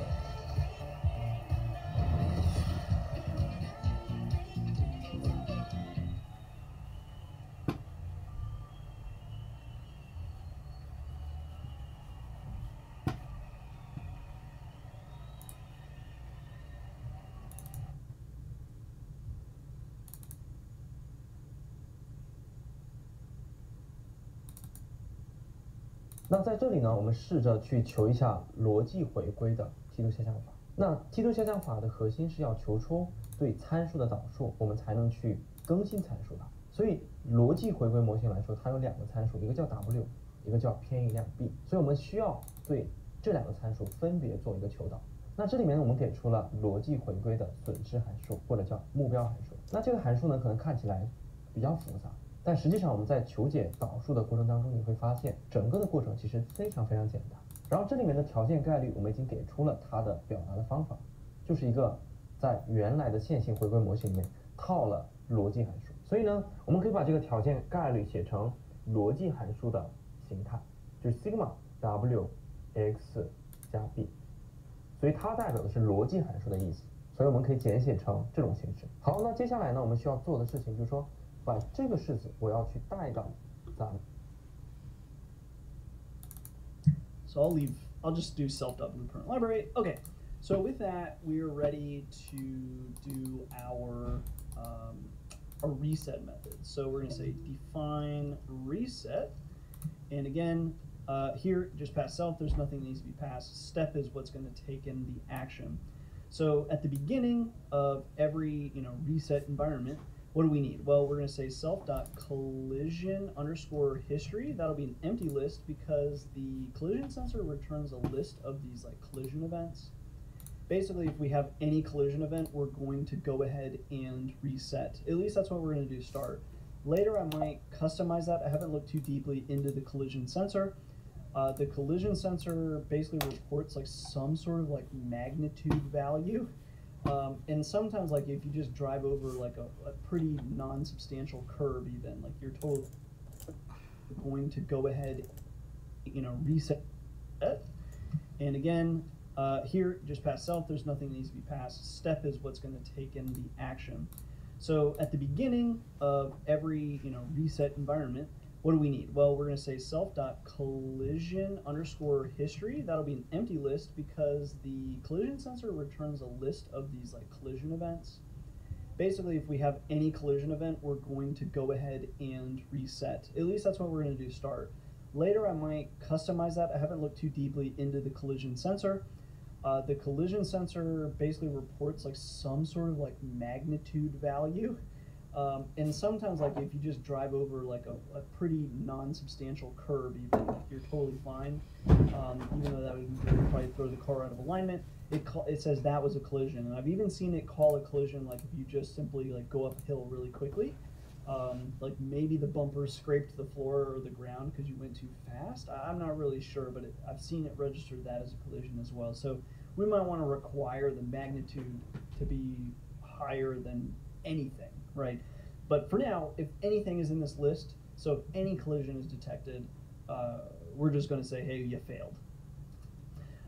Then self.actor_list is also going to be an empty list. And again, we just always want to track actors so we can clean them up at the end. So then we're going to say self.transform equals random.choice self.world.get_map.get spawn points. Okay, don't forget your open and close. That's a method, get map, and then get spawn points again, method.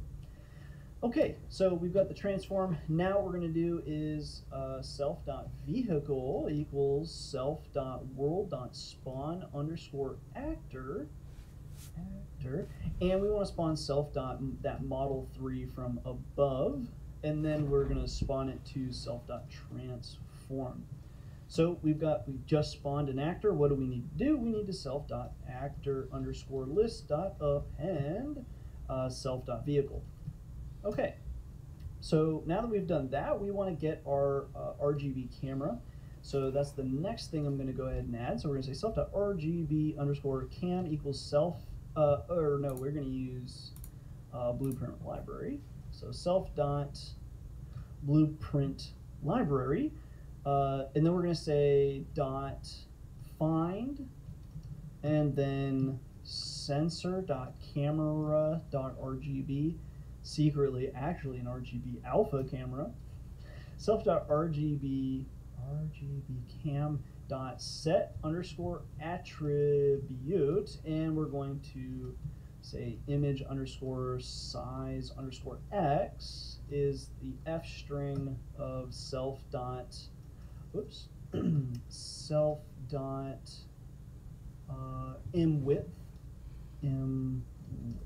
width. Cool. And then what I'm going to do is copy this, paste. We'll do 3 pastes. So so then y. So you've got your x, your y is your height, height, and then this will be field of view. And then we're going to I'm just going to hard code this to be 110 for now. Okay, so just like our vehicle, we get the vehicle. What do we need to do? Well, we need to specify the transform. So I'm just going to say transform equals Carla.transform. That's a capital T. Did I transform? Transform equals Carla. Did I do a car? Where's the other transform? Okay. I don't really see it. Anyway, Carla dot capital T transform. I'm just curious why it wanted to lowercase that t, but I'm sure when we go to run this, we'll see errors. So, and then Carla dot the current location, and this is again, I believe, to be a relative position. So it's just in relative to where we throw it.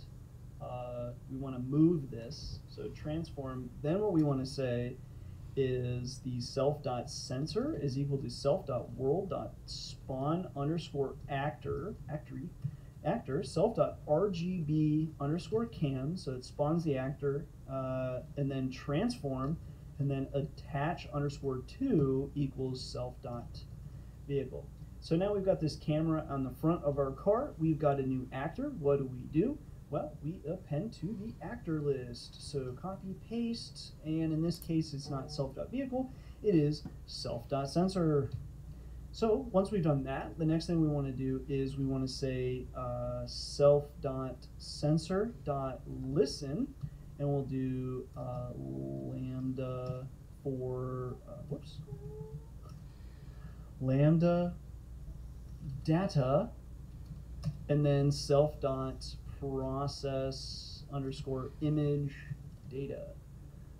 Lambda data. What have I done? Oh, okay. Lambda data self.process image data. Okay, so then we need to we need to convert this to be a method inside of our environment, which we will do. I'm just going to go ahead and finish what we're doing here, and then we can do that pretty quickly. So once we've done that, we've got our car, we've spawned the car. We've got our camera, we've spawned the camera. So we've got all that, and whenever you create this car and you spawn a car, I don't know why they did this, but they did. Thanks, Carla people. When you spawn a car, it actually falls from the sky. And maybe they did that because that was the easiest way to overcome issues where you spawned and were clipping a little bit, like your tires maybe were clipping and you couldn't move. I don't know. I'm sure there's a great reason for it, but you fall from the sky. And when you fall from the sky, one issue is you actually can't drive yet. The other issue is when you hit the ground, sometimes the collision sensor registers that as a collision because you just fell from the sky. And then also, initially, your RGB camera hasn't yet, I don't know if it initializes or what, but it doesn't actually start pulling in data. So sometimes, as soon as you try to grab imagery from the RGB camera, you cannot. It just returns none. And this is for a variable amount of time. I couldn't figure out, like sometimes it would immediately return imagery, and then other times it would take some time. Don't know why, but it's a thing. So we have to handle for that sort of nonsense occurring. So so we're listening. Then what we're going to say is self.vehicle.apply underscore control. Yes, so I left out one more thing too, is that the duration that it takes for the car to actually start doing things also is variable. So like the camera, they're just weird things that happen, and I didn't really discover this. Daniel seemed to discover that if you just apply some control, like even if you don't do anything, if you just send in the command to control, it makes the car react more quickly. Anyway, so I'm gonna throw this in. I have no words. Anyways, Carla you already know how to do vehicle control, so we're just gonna say throttle equals, and we're gonna say 0.0, and then brake equals 0.0.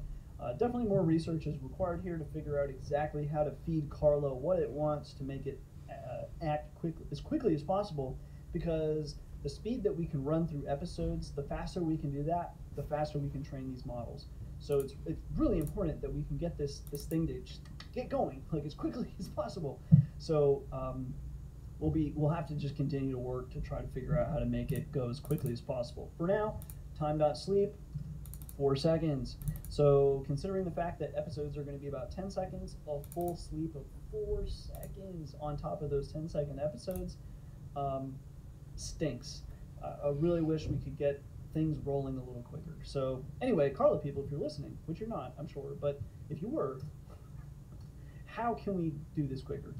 Anyway, now we've got the car, we've spawned the car, we've wiggled the car. Well, we haven't wiggled, but we've sent some commands, so hopefully the car's paying attention now. The last thing that we want to do is we're going to do the collision sensor. Call sensor equals self dot, what was it, blueprint library? Yeah. Self dot blueprint library dot find, and we are going to attach the sensor dot other dot collision. Great. So that's our collision sensor. The next thing that we want to do is self.callSensor is equal to self.world.spawn_actor, and we're going to spawn call sensor, transform, and then we're going to attach _to equals self.vehicle. As I write this, I wonder if transform even matters. Like I guess I would almost assume you wouldn't need to. Like I don't think this is going to matter that we've added this collision sensor here. I just kind of realized that we were doing that. Anyway, the collision sensor works like that, so I'm going to leave it. You probably don't have to adjust it, but we're just going to reuse transform. Okay, so we've spawned an actor. What do we need to do? You guys know the deal. So we need to self.actorList.append call sensor. Cool. Okay, so now that we've done that, we want to we're going to say self.callSensor.listen, and again we're going to lambda. We'll say event this time. Self.collision_data event. So now we need this collision. We'll also need the collision data method, but again, that's a really simple one. And then in order for this agent to run, like basically we're done at this point, but in order for this agent to actually run, it has to return an observation. Well, our observation is the front-facing camera. So if after 4 seconds that camera still is not ready, we are going to say wow self.front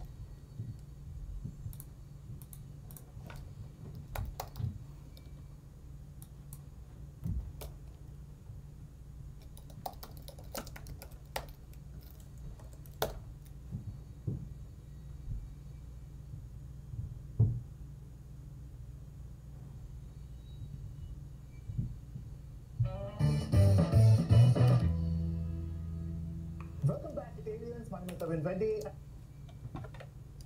Continue with the series on Python. Now, till this point, we have talked about functions, right? And how do we define functions is by using def keyword, and then we mention the function name as well, right? What if I don't mention the function name? Can I do that? If I don't mention a name, it becomes anonymous, right? And that's where we can create a function in Python called as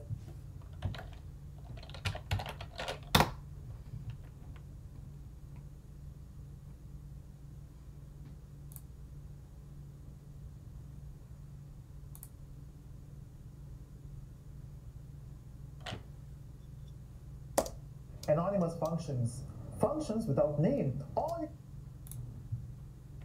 also call them as lambdas, okay? So let's see what that means is. So what I will do is, let's say if I want to create a function, normally what we do is we say def, and let's say if I want to find a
of a number. So what we do is we say square, and if we pass some parameters, let's say if I pass a, and on this a, I want to perform an operation which is a into a. And then the way you call them is by saying, if you say result is equal to square, you call that function, right? And you pass a number. So let me pass number 5. I want to find a square of number 5. And in this case, I also want to print the value for result. Now, of course, this will work, right? We have done that before. It works. You get 25. But look at the code now. So we have this function definition, right? So normally when you talk about functions, we expect it will have at least 3 to 4 lines of code, or maybe 5 lines of code, right? Look at this. It only has 1 line of code. What it's doing is it is returning that value, right? So we have only one expression which is returning a value. That's it. We are wasting 2 lines with a def keyword, with a return keyword, with a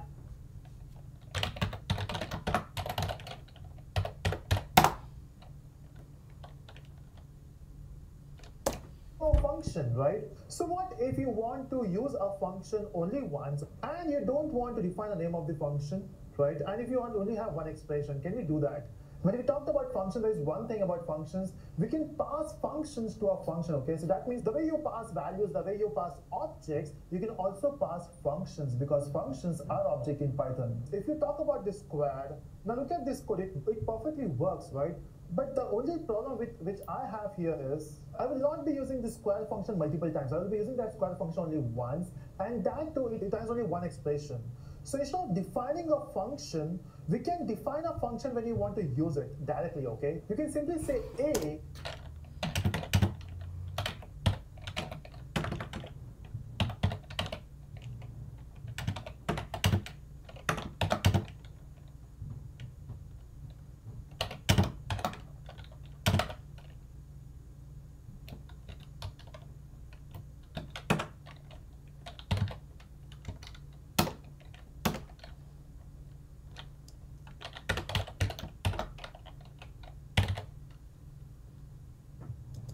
Colon, this is your function but arguments, okay? So you have to say a, that's your arguments, the arguments which you're passing, and the operation on that argument, which is a into a, right? So we got this function which is anonymous, okay, which accepts a value a, and what you return is a into a, because you want to find a square of it. But the thing is, you need to use one more keyword here, which is lambda, because the anonymous function, they are also called as lambda expressions, or you can say lambda functions or lambda expression. You can say whatever you want. And then if you want to use that lambda, okay, the thing is, as we mentioned, that functions are objects in Python. So of course you need to assign it to someone. So you will say f equal to lambda. Now this f represents your function, okay? And you can pass that function to any function. You can, in fact, we'll be seeing that later. So we can use this function in other functions as well. We will see that. Now what I want to do is I want to find a square of 5. So look at this, we are simply saying lambda a colon a into a, and that assigned to f. Now,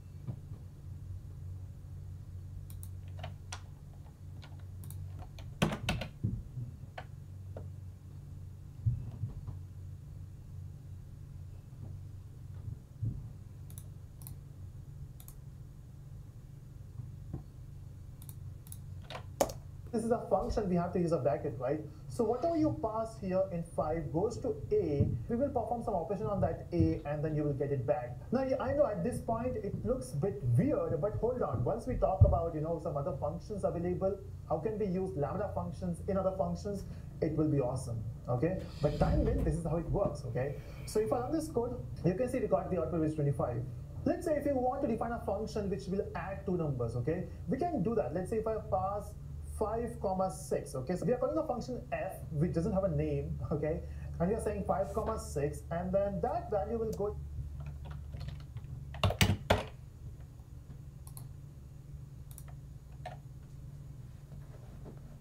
two variables, right? So I will say a and b, and I want to perform the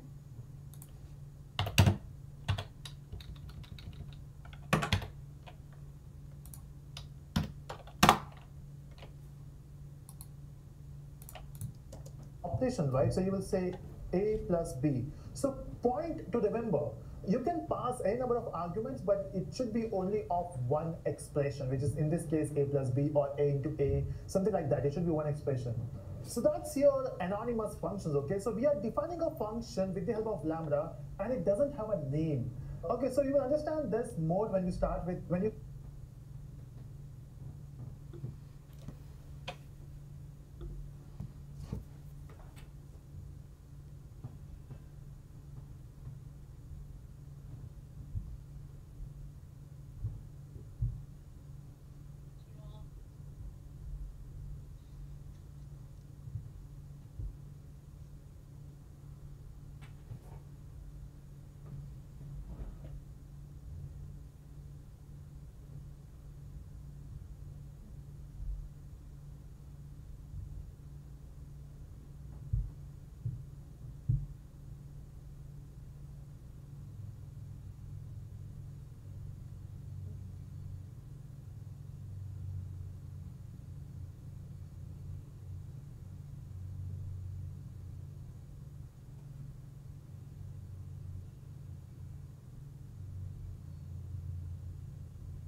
camera is none. So it returned.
This There's a pattern to genius. There's a method behind the magic.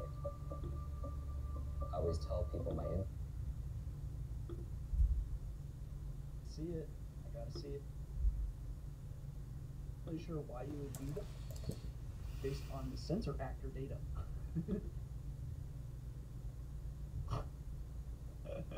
The whole thing just crashed.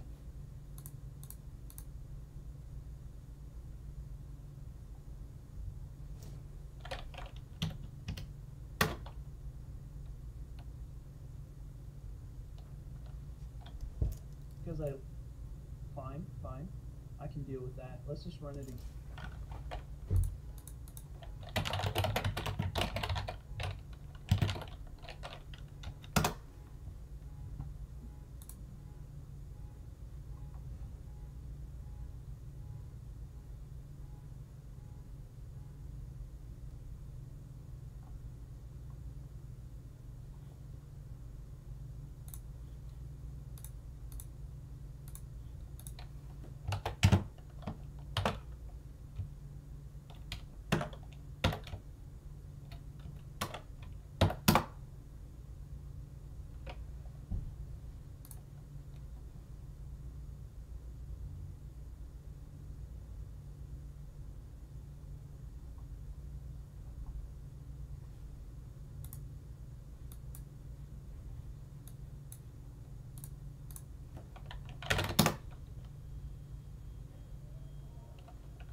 thing just crashed?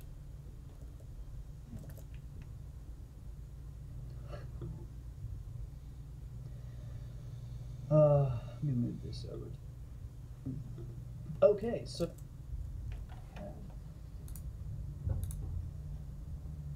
the first thing we need to do is run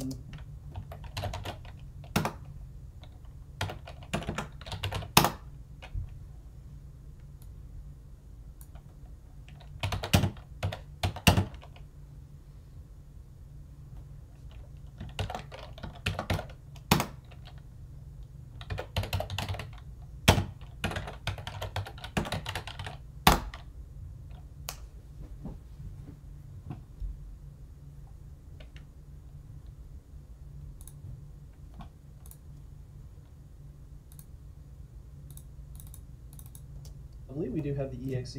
Fantastic. So like for example UE4, like do DirectX runtime.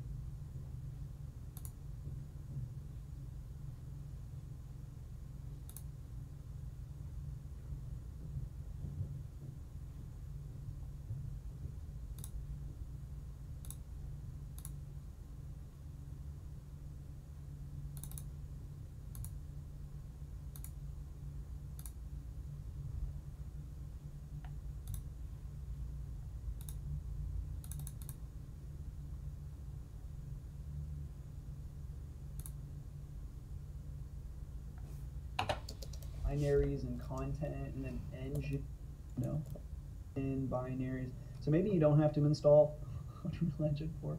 I don't know. I'm sorry. I'm an idiot. Oh. Okay. Okay. My GPU is starting to make some noise. Let me move this over as much as I can anyway.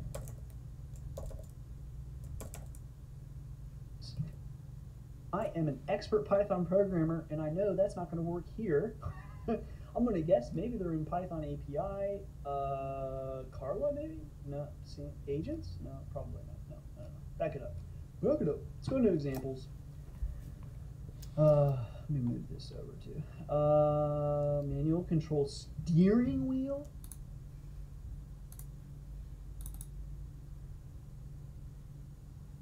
Hold on, sorry, I'm getting sidetracked, but I gotta see it.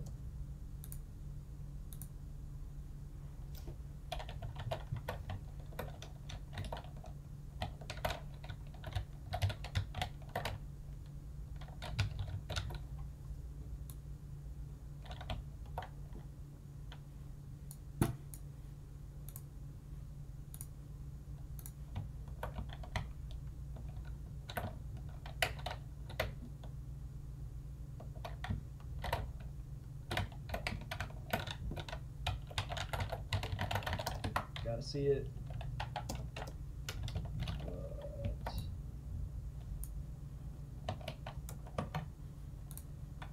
I'm still looking for a steering wheel. What does that mean? I must have scrolled by it. Anyway, I'm curious to know, can I plug in a steering wheel? Someone answer that for me. Quick. Python spawn npc.py, and then it was n80.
node module named Carla.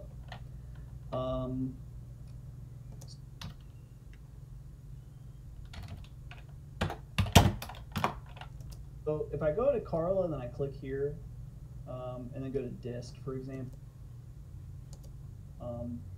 yeah, it's here. Oh, okay. So the problem is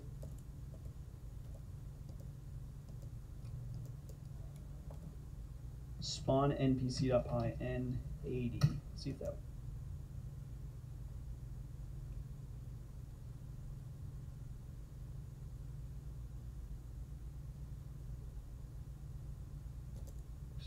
ADV was cool. Okay, so that does work, and I guess they're probably using a directory change. Let me just check that real quick. Spawn NPC, open with Sublime. Yeah, right. Yep, right here. Cool. Okay. So then, yeah, it looks for the specific version of Python that we're using. That's why I couldn't find it. So that's pretty impressive. They are already updated to 3.7. Cool, very good. And we have cars. Very cool. I believe at this point I'm already further than I've ever been with Carla, because I couldn't even.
So that's pretty impressive. They are already updated to 3.7.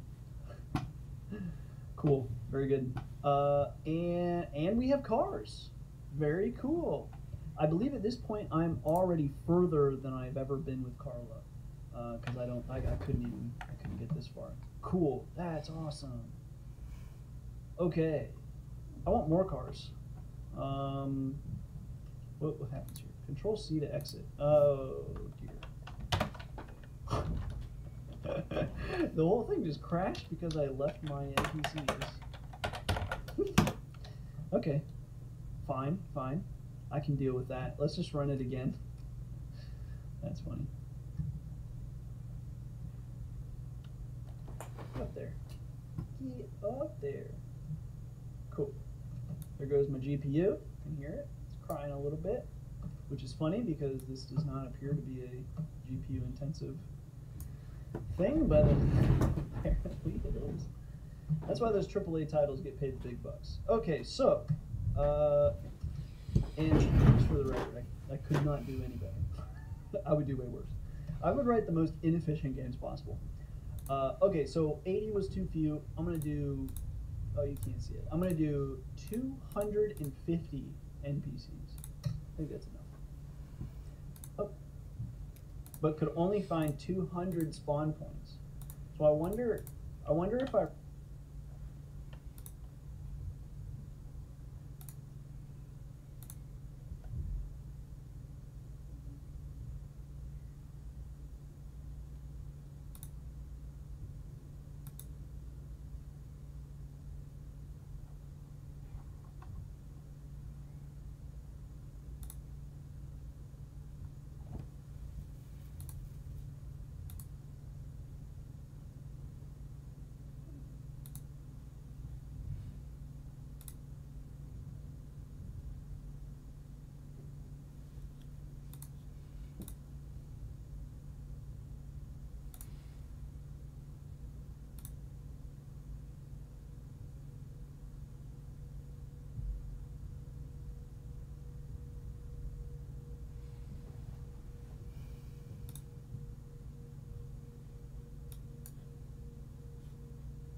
again though.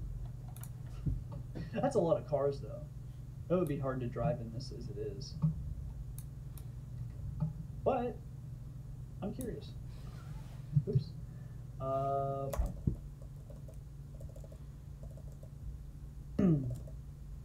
Is doing, I'm not sure how crazy of a fit the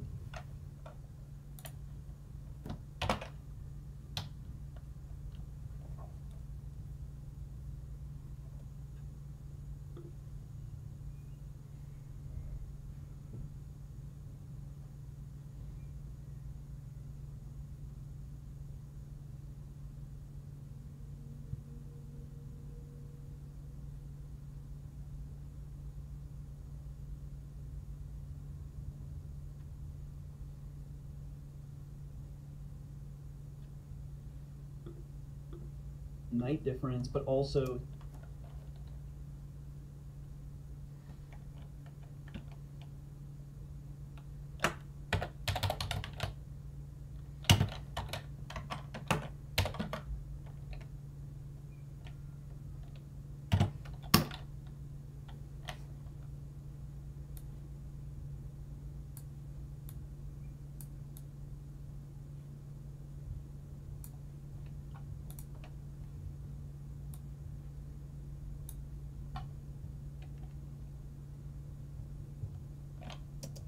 like clouds, rain, wind. It affects things like shadow. I'm not sure what wind is doing. I'm not sure how crazy of a physics simulation we're dealing with here. I can't imagine wind has a huge impact here, but I don't know. That would be pretty amazing if wind actually has an impact here. I didn't know this was truly a driving sim. Okay, what was the other thing? Oh, manual control. Absolutely. Let's try that one out. Pi-37. Get rid of this space. Manual control. Oh, we were so close, everybody. Okay. Index error. Oh, you can't see the error. Let me look at this here. Although maybe you got the same error. List index out of range, and it's out of range because of this line here, and the only thing that's indexing list is here, so fonts would therefore have to be an empty list. So now we need to find out, why is fonts an empty list manual control? Let's check it out. Let's check it out together, everybody. Okay, so what we're looking for is, let me just search for mono. Fonts. Okay, so fonts was our empty list. So x for x in pygame.font.getFonts. So either pygame font get fonts is empty, or the more likely Occam's razor. If mono in x, I'm gonna wager. So what the heck is this? It's only looking for mono fonts. So I'm guessing we don't have mono. What if I do? That's fine. We can leave. Let me just fix it real quick. So let's just do a find and replace. So mono, and then we'll replace all cases with mono with Arial, which is probably could mess up some other stuff actually. But we'll see what happens. What did I? Yeah, Ubuntu. Hey, they said experimental. They did. They warned us. Okay, but we've made it so far. I'm gonna wager a fonts issue. I'm gonna let that slide. Let's just run this again. Pi37 manual control.py. Come on. Here we go. We got a window. Let me fix where it is here. Beautiful on this horribly rainy day. Okay. Again, WASD controls. I'm not sure. Okay. Yeah, oh! So we're actually changing a gear. Fancy. So that's always been my goal. So maybe I can do that with this, but that's pretty cool. So, closing out of that, let me see. So we've made it this far. I might just cut it here, and in the next tutorial, we could start going with you know, how to actually control the car and all of that. Like, I'd like to load in and actually control the car.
Great job.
looks like here we connect to the client, pool, blueprint library. So I'm guessing blueprint random choice. So it's for the vehicle.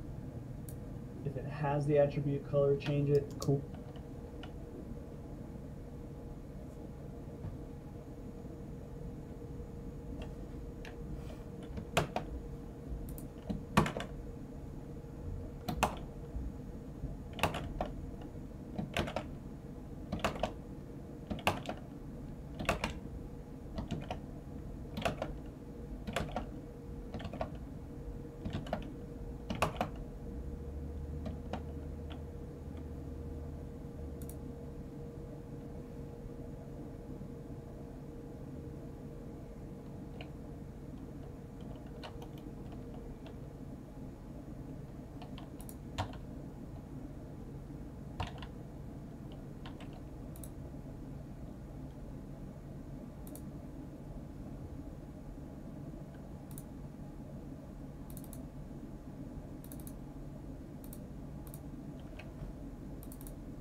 Spawn actor is the blueprint. Okay, so that's how we make our vehicle. Easy enough. Set autopilot to true. A depth camera attached to the vehicle. Okay.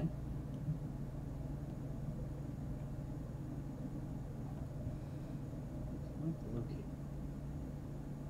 Like, I don't think anything's running. It's also kind of blurry.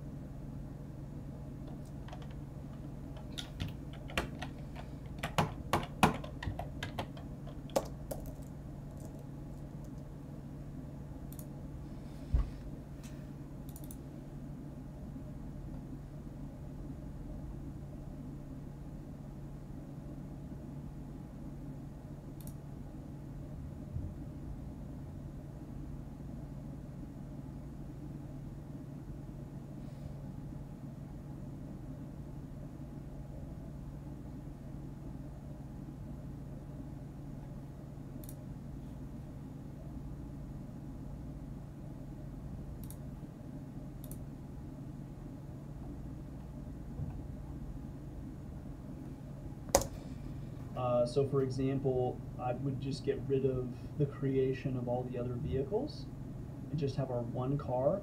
That way, because apparently that only spawned our city, which is this, but I think the city is dead now.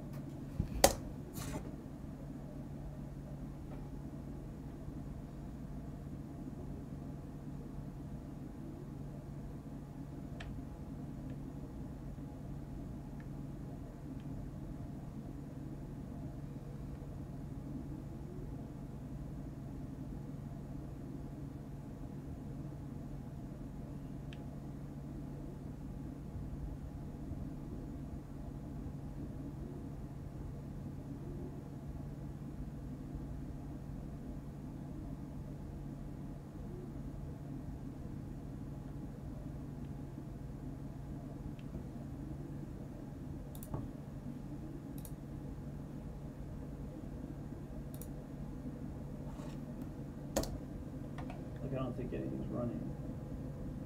It's also kind of blurry. I'm not sure why that's happening. Anyway, I think nothing's actually happening there. So, so I just want to spawn the one car and let's just have it drive forward and make sure we can control the car. And then from there, what I'd like to do is try to do some sort of reinforcement learning situation. So that's what we'll do in the next video. If you've got questions, comments, concerns, whatever, you know the deal. Feel free to leave them below. Shouts out to my most recent, or actually not my most recent, these are long-term channel.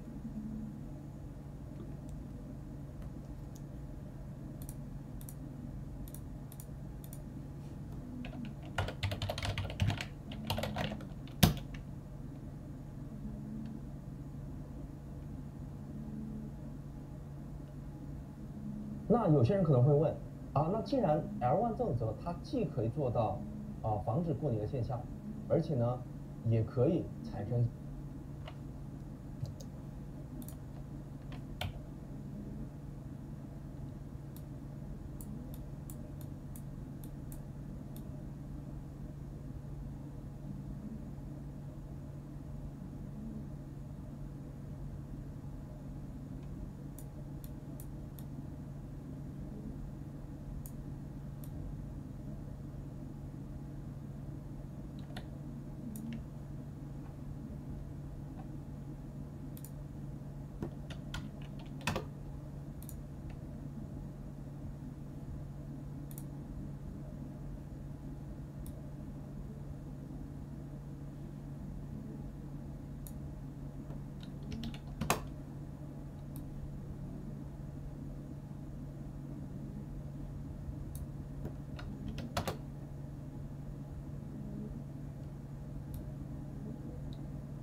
What's going on, everybody, and welcome to part 2 of the Carla self-driving car likely with reinforcement learning series. In this video, we're going to just carry on with what we were doing. In the last video, we just made sure Carla was working, connections were being made, scripts were running, and that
what we want to do is like car. Now, in order to do that, like any big problem, we have to break this problem down into little itty-bitty chunks.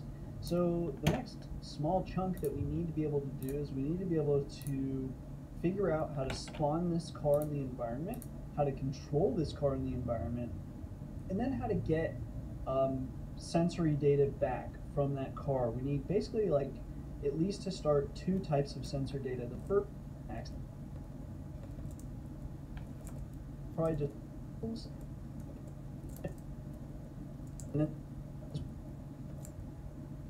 and what I'd like to do is just take like any one of these files. I'm just going to copy pasta just so we can not write a few lines. And we'll call this tutorial video 2. What a great name. And then we will open in Sublime Text. Move this aside, and now we are ready. Cool. So what I'm going to do is basically delete everything here to here. And then import Carla, that's fine. And then everything else, I'm just going to delete from this script. Basically, I just didn't want to write that like little, this bit. It just changes that system path so we can import that Carla egg. Easy enough. So now what I want to do is begin talking about some fundamentals.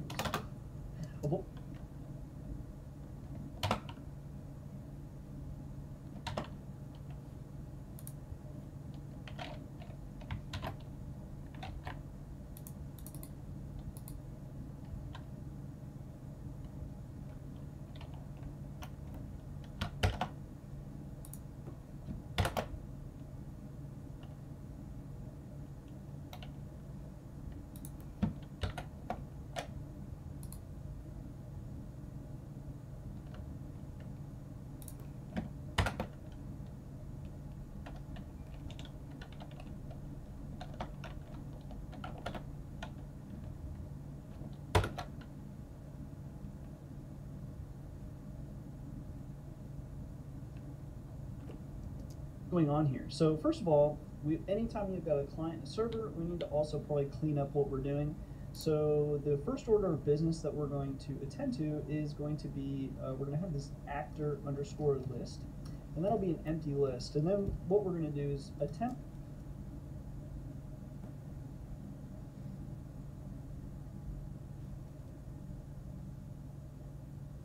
to basically do our connection to the server, all that fun stuff.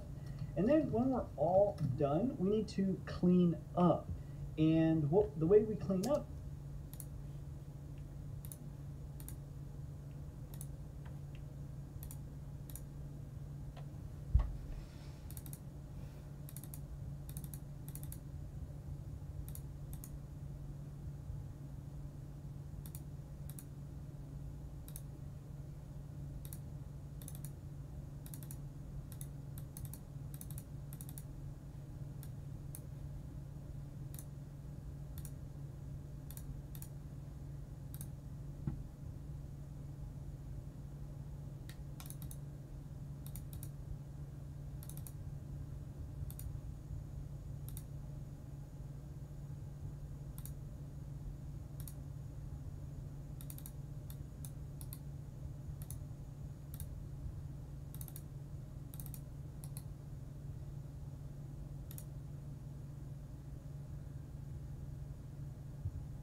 is for actor in actor underscore list, actor dot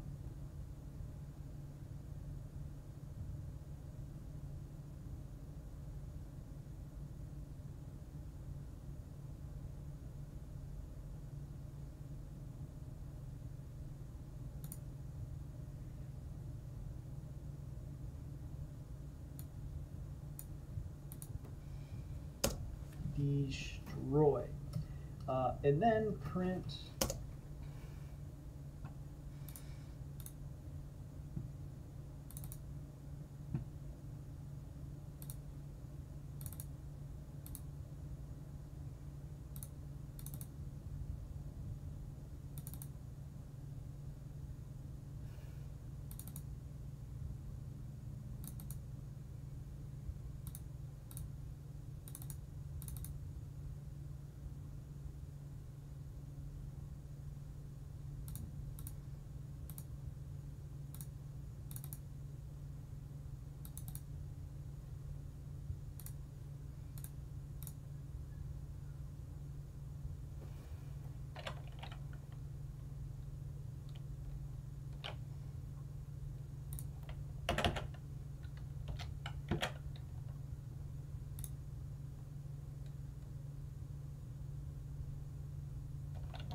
all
how's it going, everybody?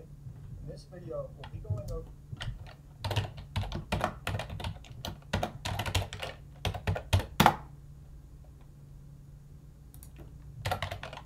how to handle errors and exceptions in Python by learning how these try except blocks work.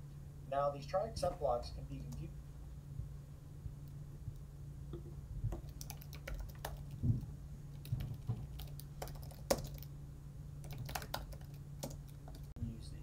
Now, a lot of the time, we're just going to use these first two, try and accept.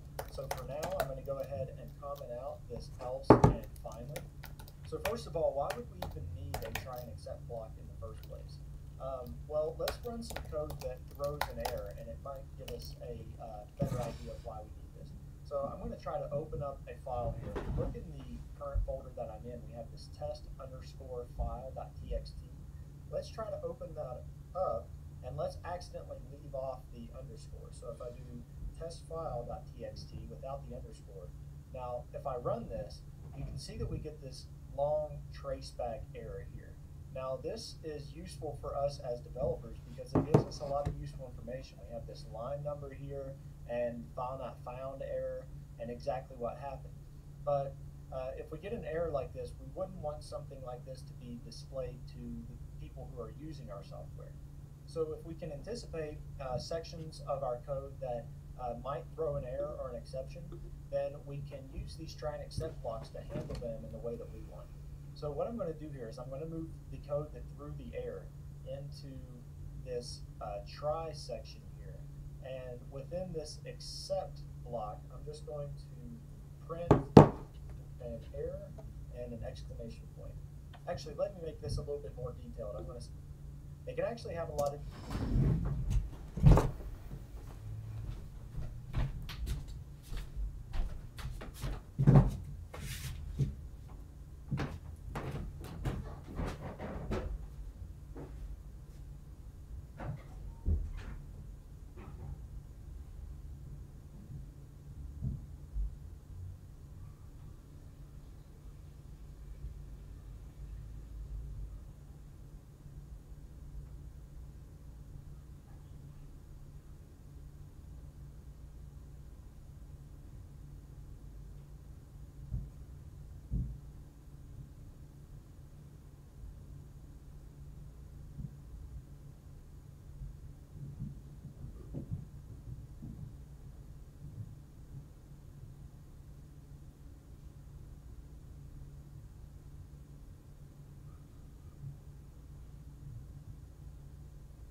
So let's take a look at exactly what's going on here and how we can use these.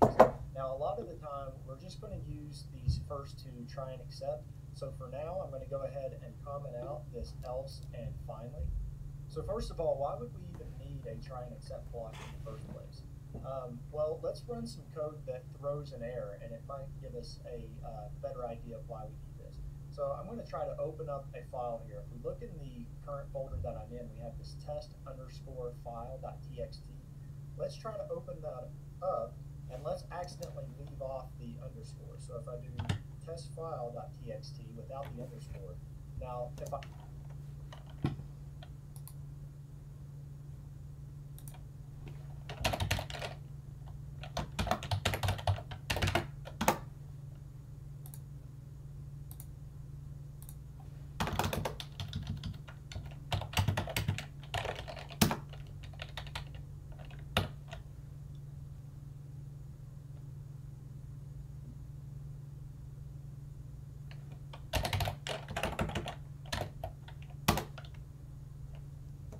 this, you can see that we get this long traceback error here. Now this is useful for us as developers because it gives us a lot of useful information. We have this line number here and file not found error and exactly what happened. But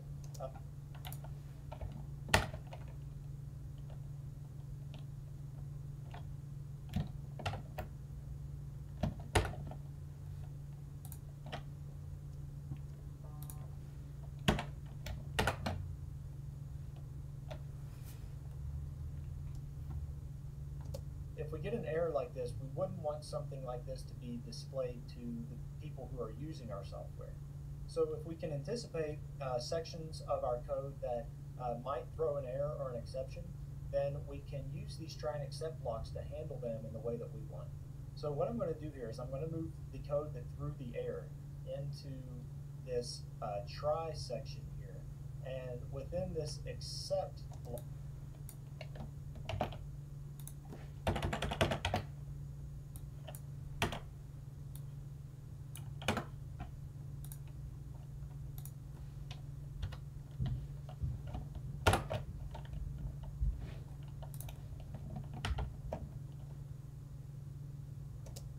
just going to print an error and an exclamation point.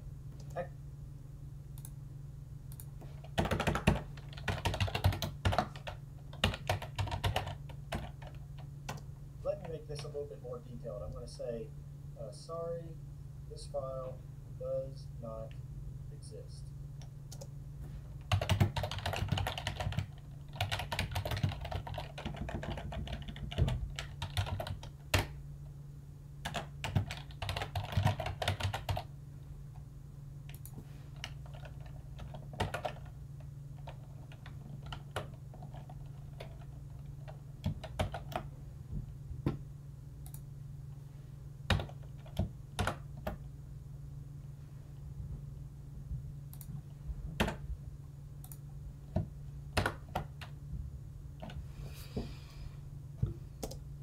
Now, if I run this code,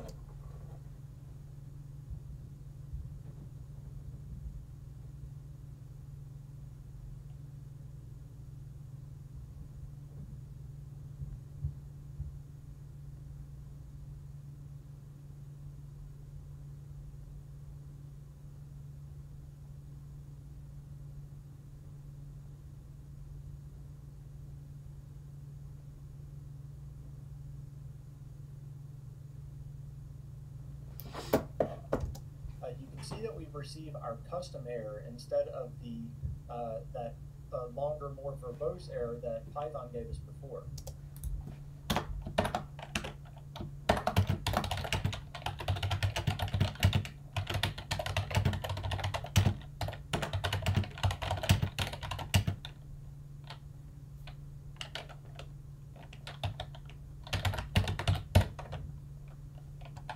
So what exactly is going on here? So what's going on is that within our try block, we're going to try to run some code, and this throws an exception right here. So then, if it throws an exception, then we go to our accept, and then it's going to print out this line here. Now this exception here is kind of vague.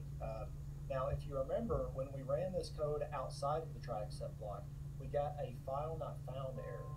And we actually want to be as specific as possible when we catch our exceptions, because the goal of the try except isn't to just get around all of the exceptions and errors that we could run into. It's meant to catch the errors that we expect and handle them properly.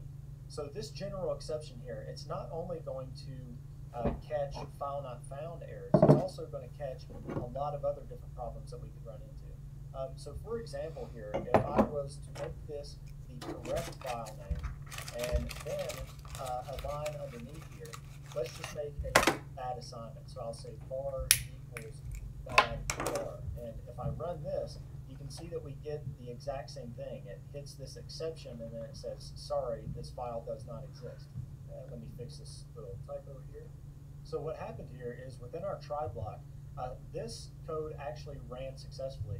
And this is what threw the exception. But that's not clear right now because this is too general. So what I'm going to do is I'm going to change this to a catch a file not found error. So now if I save and run this, now you can see that we get the regular Python traceback.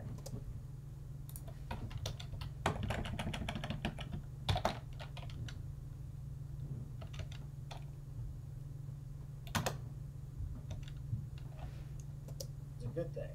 So what happened here is it came in and it opened up this file, and that was the error that we were trying to catch. And then this was an unexpected exception here.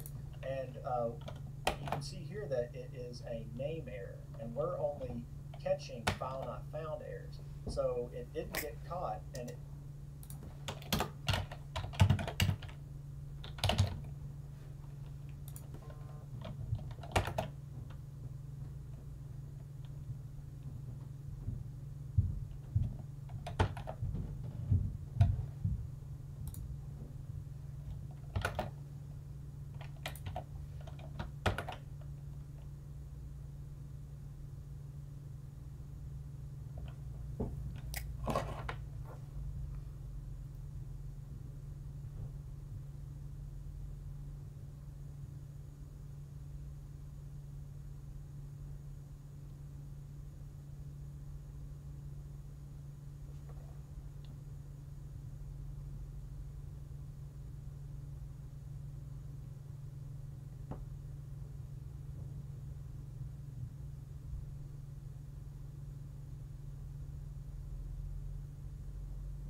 execute this code here, and instead it just printed out the default Python traceback. Now if we do want to catch more general exceptions, then we can actually add another except below this. And so if I say accept an exception, and then within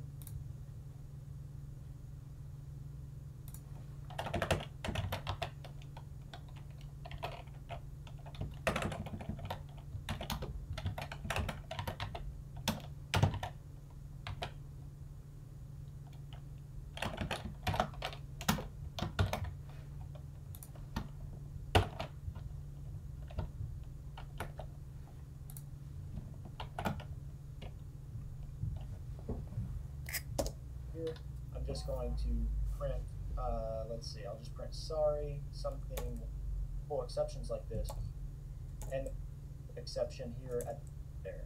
Now currently we're printing out some custom messages here, but if I wanted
just print out the exception that it threw, then I can just do as, and you can name this whatever, I'm just going to say as E. Then I can print out E, and I can also do this for the file not found error too. So I'll do as E, and instead of this custom message, I will print out E. And if I run that, you can see that it comes down to this exception here, and instead of printing out a custom message, it prints out the exception that we hit, which is the add default.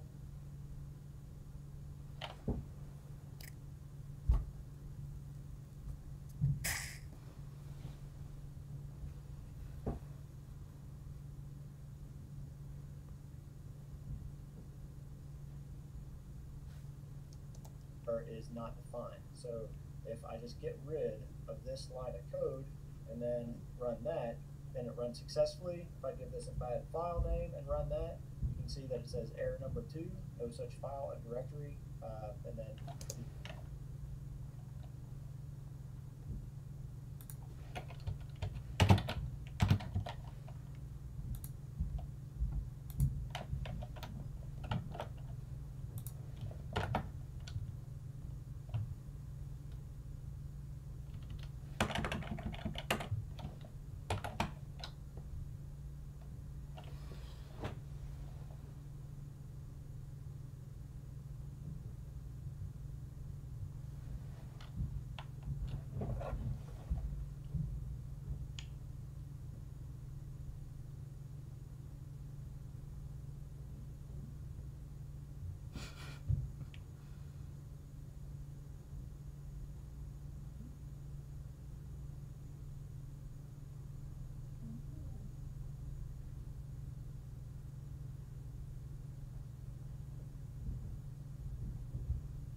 try clause doesn't raise an exception. So for example here, let's say that this didn't run an exception here, so I'm going to make this the correct file name. And now I'm just going to print out the contents here, and then I'm also going to close the file. So I'll do an f.close.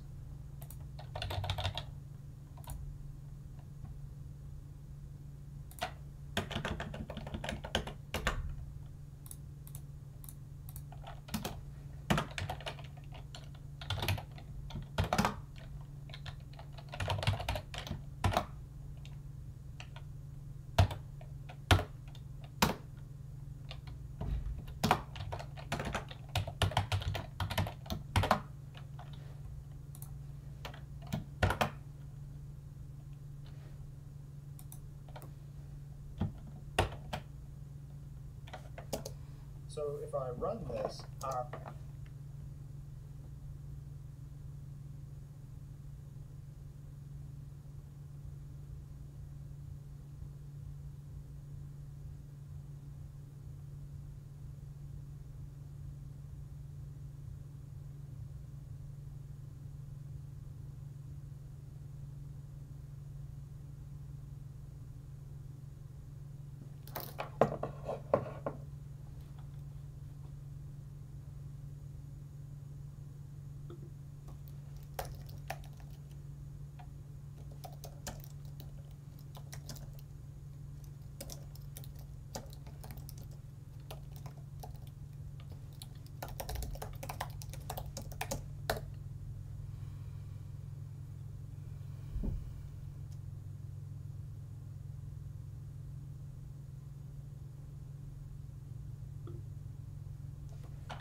try isn't going to throw an exception because we have the correct file name here. And then, since it doesn't throw an exception, it's going to execute the code that's within the else clause. So it prints out the contents of the file, and that's exactly what got printed out down here. Now you might wonder why we just didn't put this in our try block. So we could move this up here and just execute this underneath.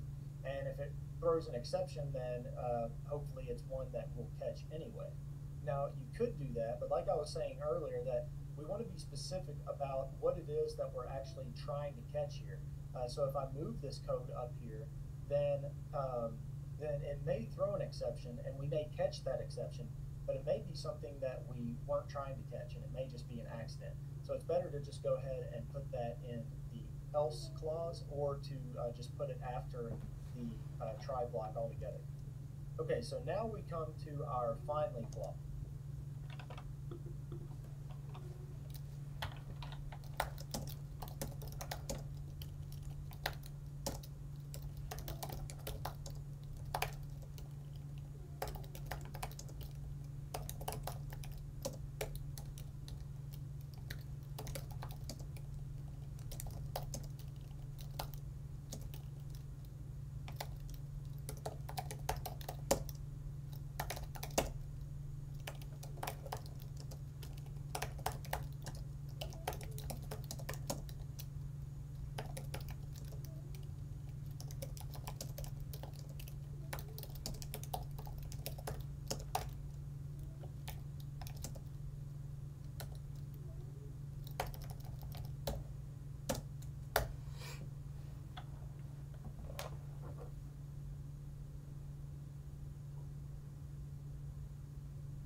So, like I was saying, the else clause only runs if we don't throw an exception. But the finally runs no matter what happens, whether the code is successful or whether we throw an exception. So this is useful for making sure that you release certain resources regardless of what happened in the try except.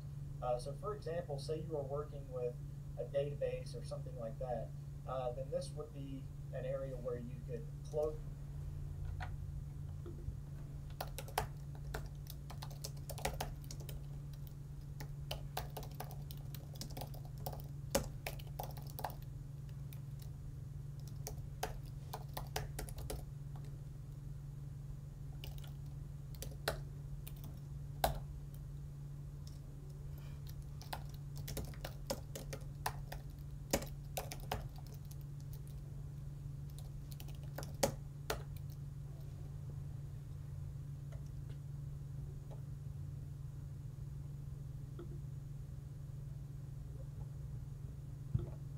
On the database at this step. So I'm just going to put in a print statement here, and I'm just going to say that I am executing the finally. So you can see if I run this, then it runs else clause, and then it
executes our finally.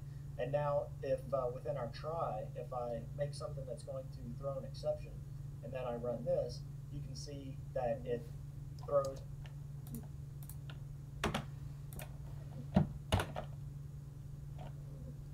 exception, but it also still executes our finally.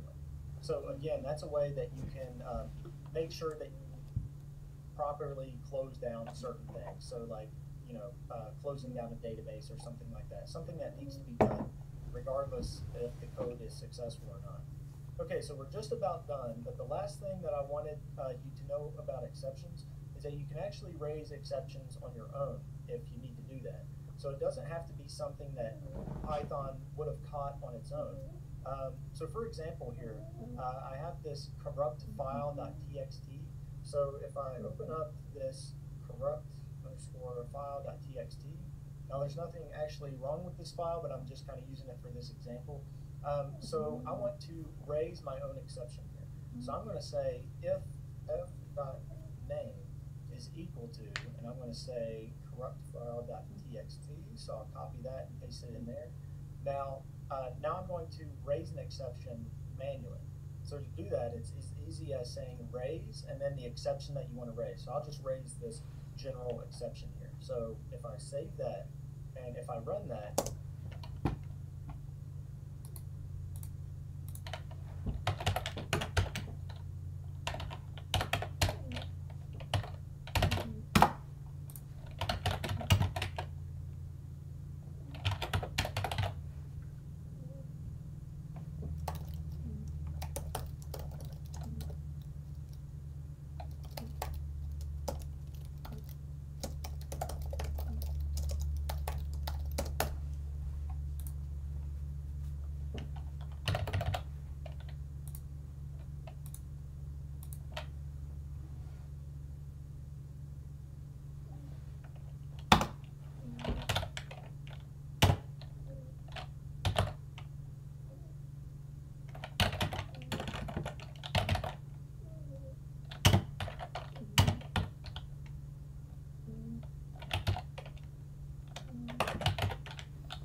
code tried to print this exception, but it just doesn't have any details here. So I'll just put in an error with an exclamation point.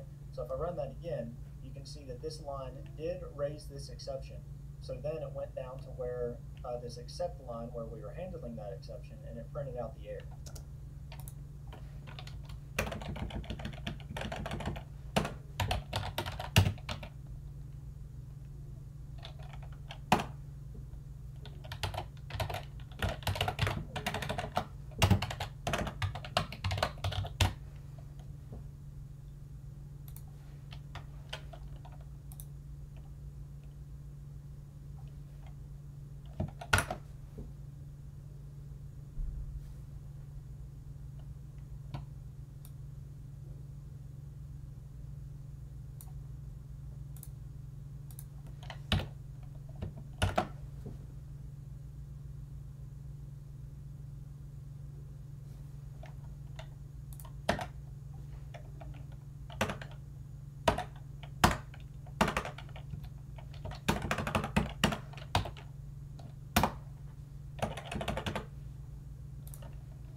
This allows us to manually raise exceptions. So if I was to comment out that line and run the code, now you can see that it did the correct thing that it would have done normally. So it opened up the file, and it came down here and printed out the contents and closed it.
contents of the file, it just says correct file, and then it ran our find link clause. So that about does it for this video. Hopefully it gave you a large overview of exception handling and gave you some ideas of how you can use this in your projects. If you do have any questions, just ask in the comment section below. Be sure to subscribe for future videos, and thank you all for watching.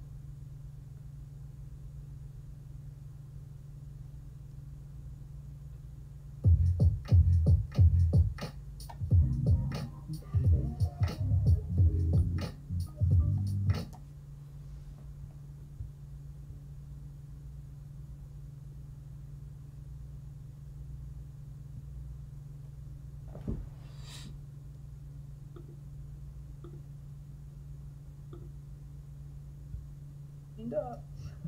Okay, so this will probably be the starting script for pretty much any Carla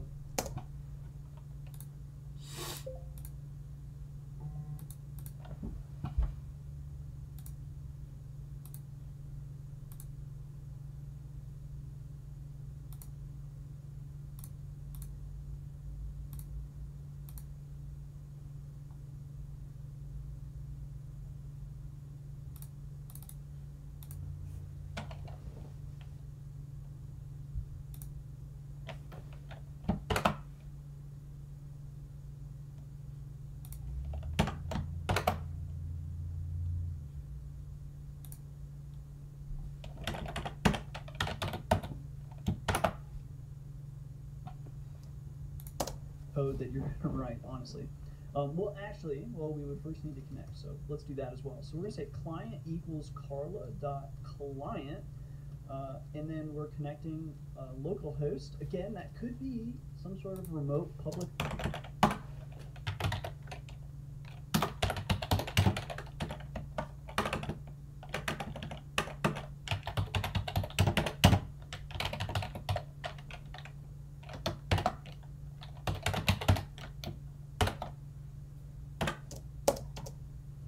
Which is super awesome.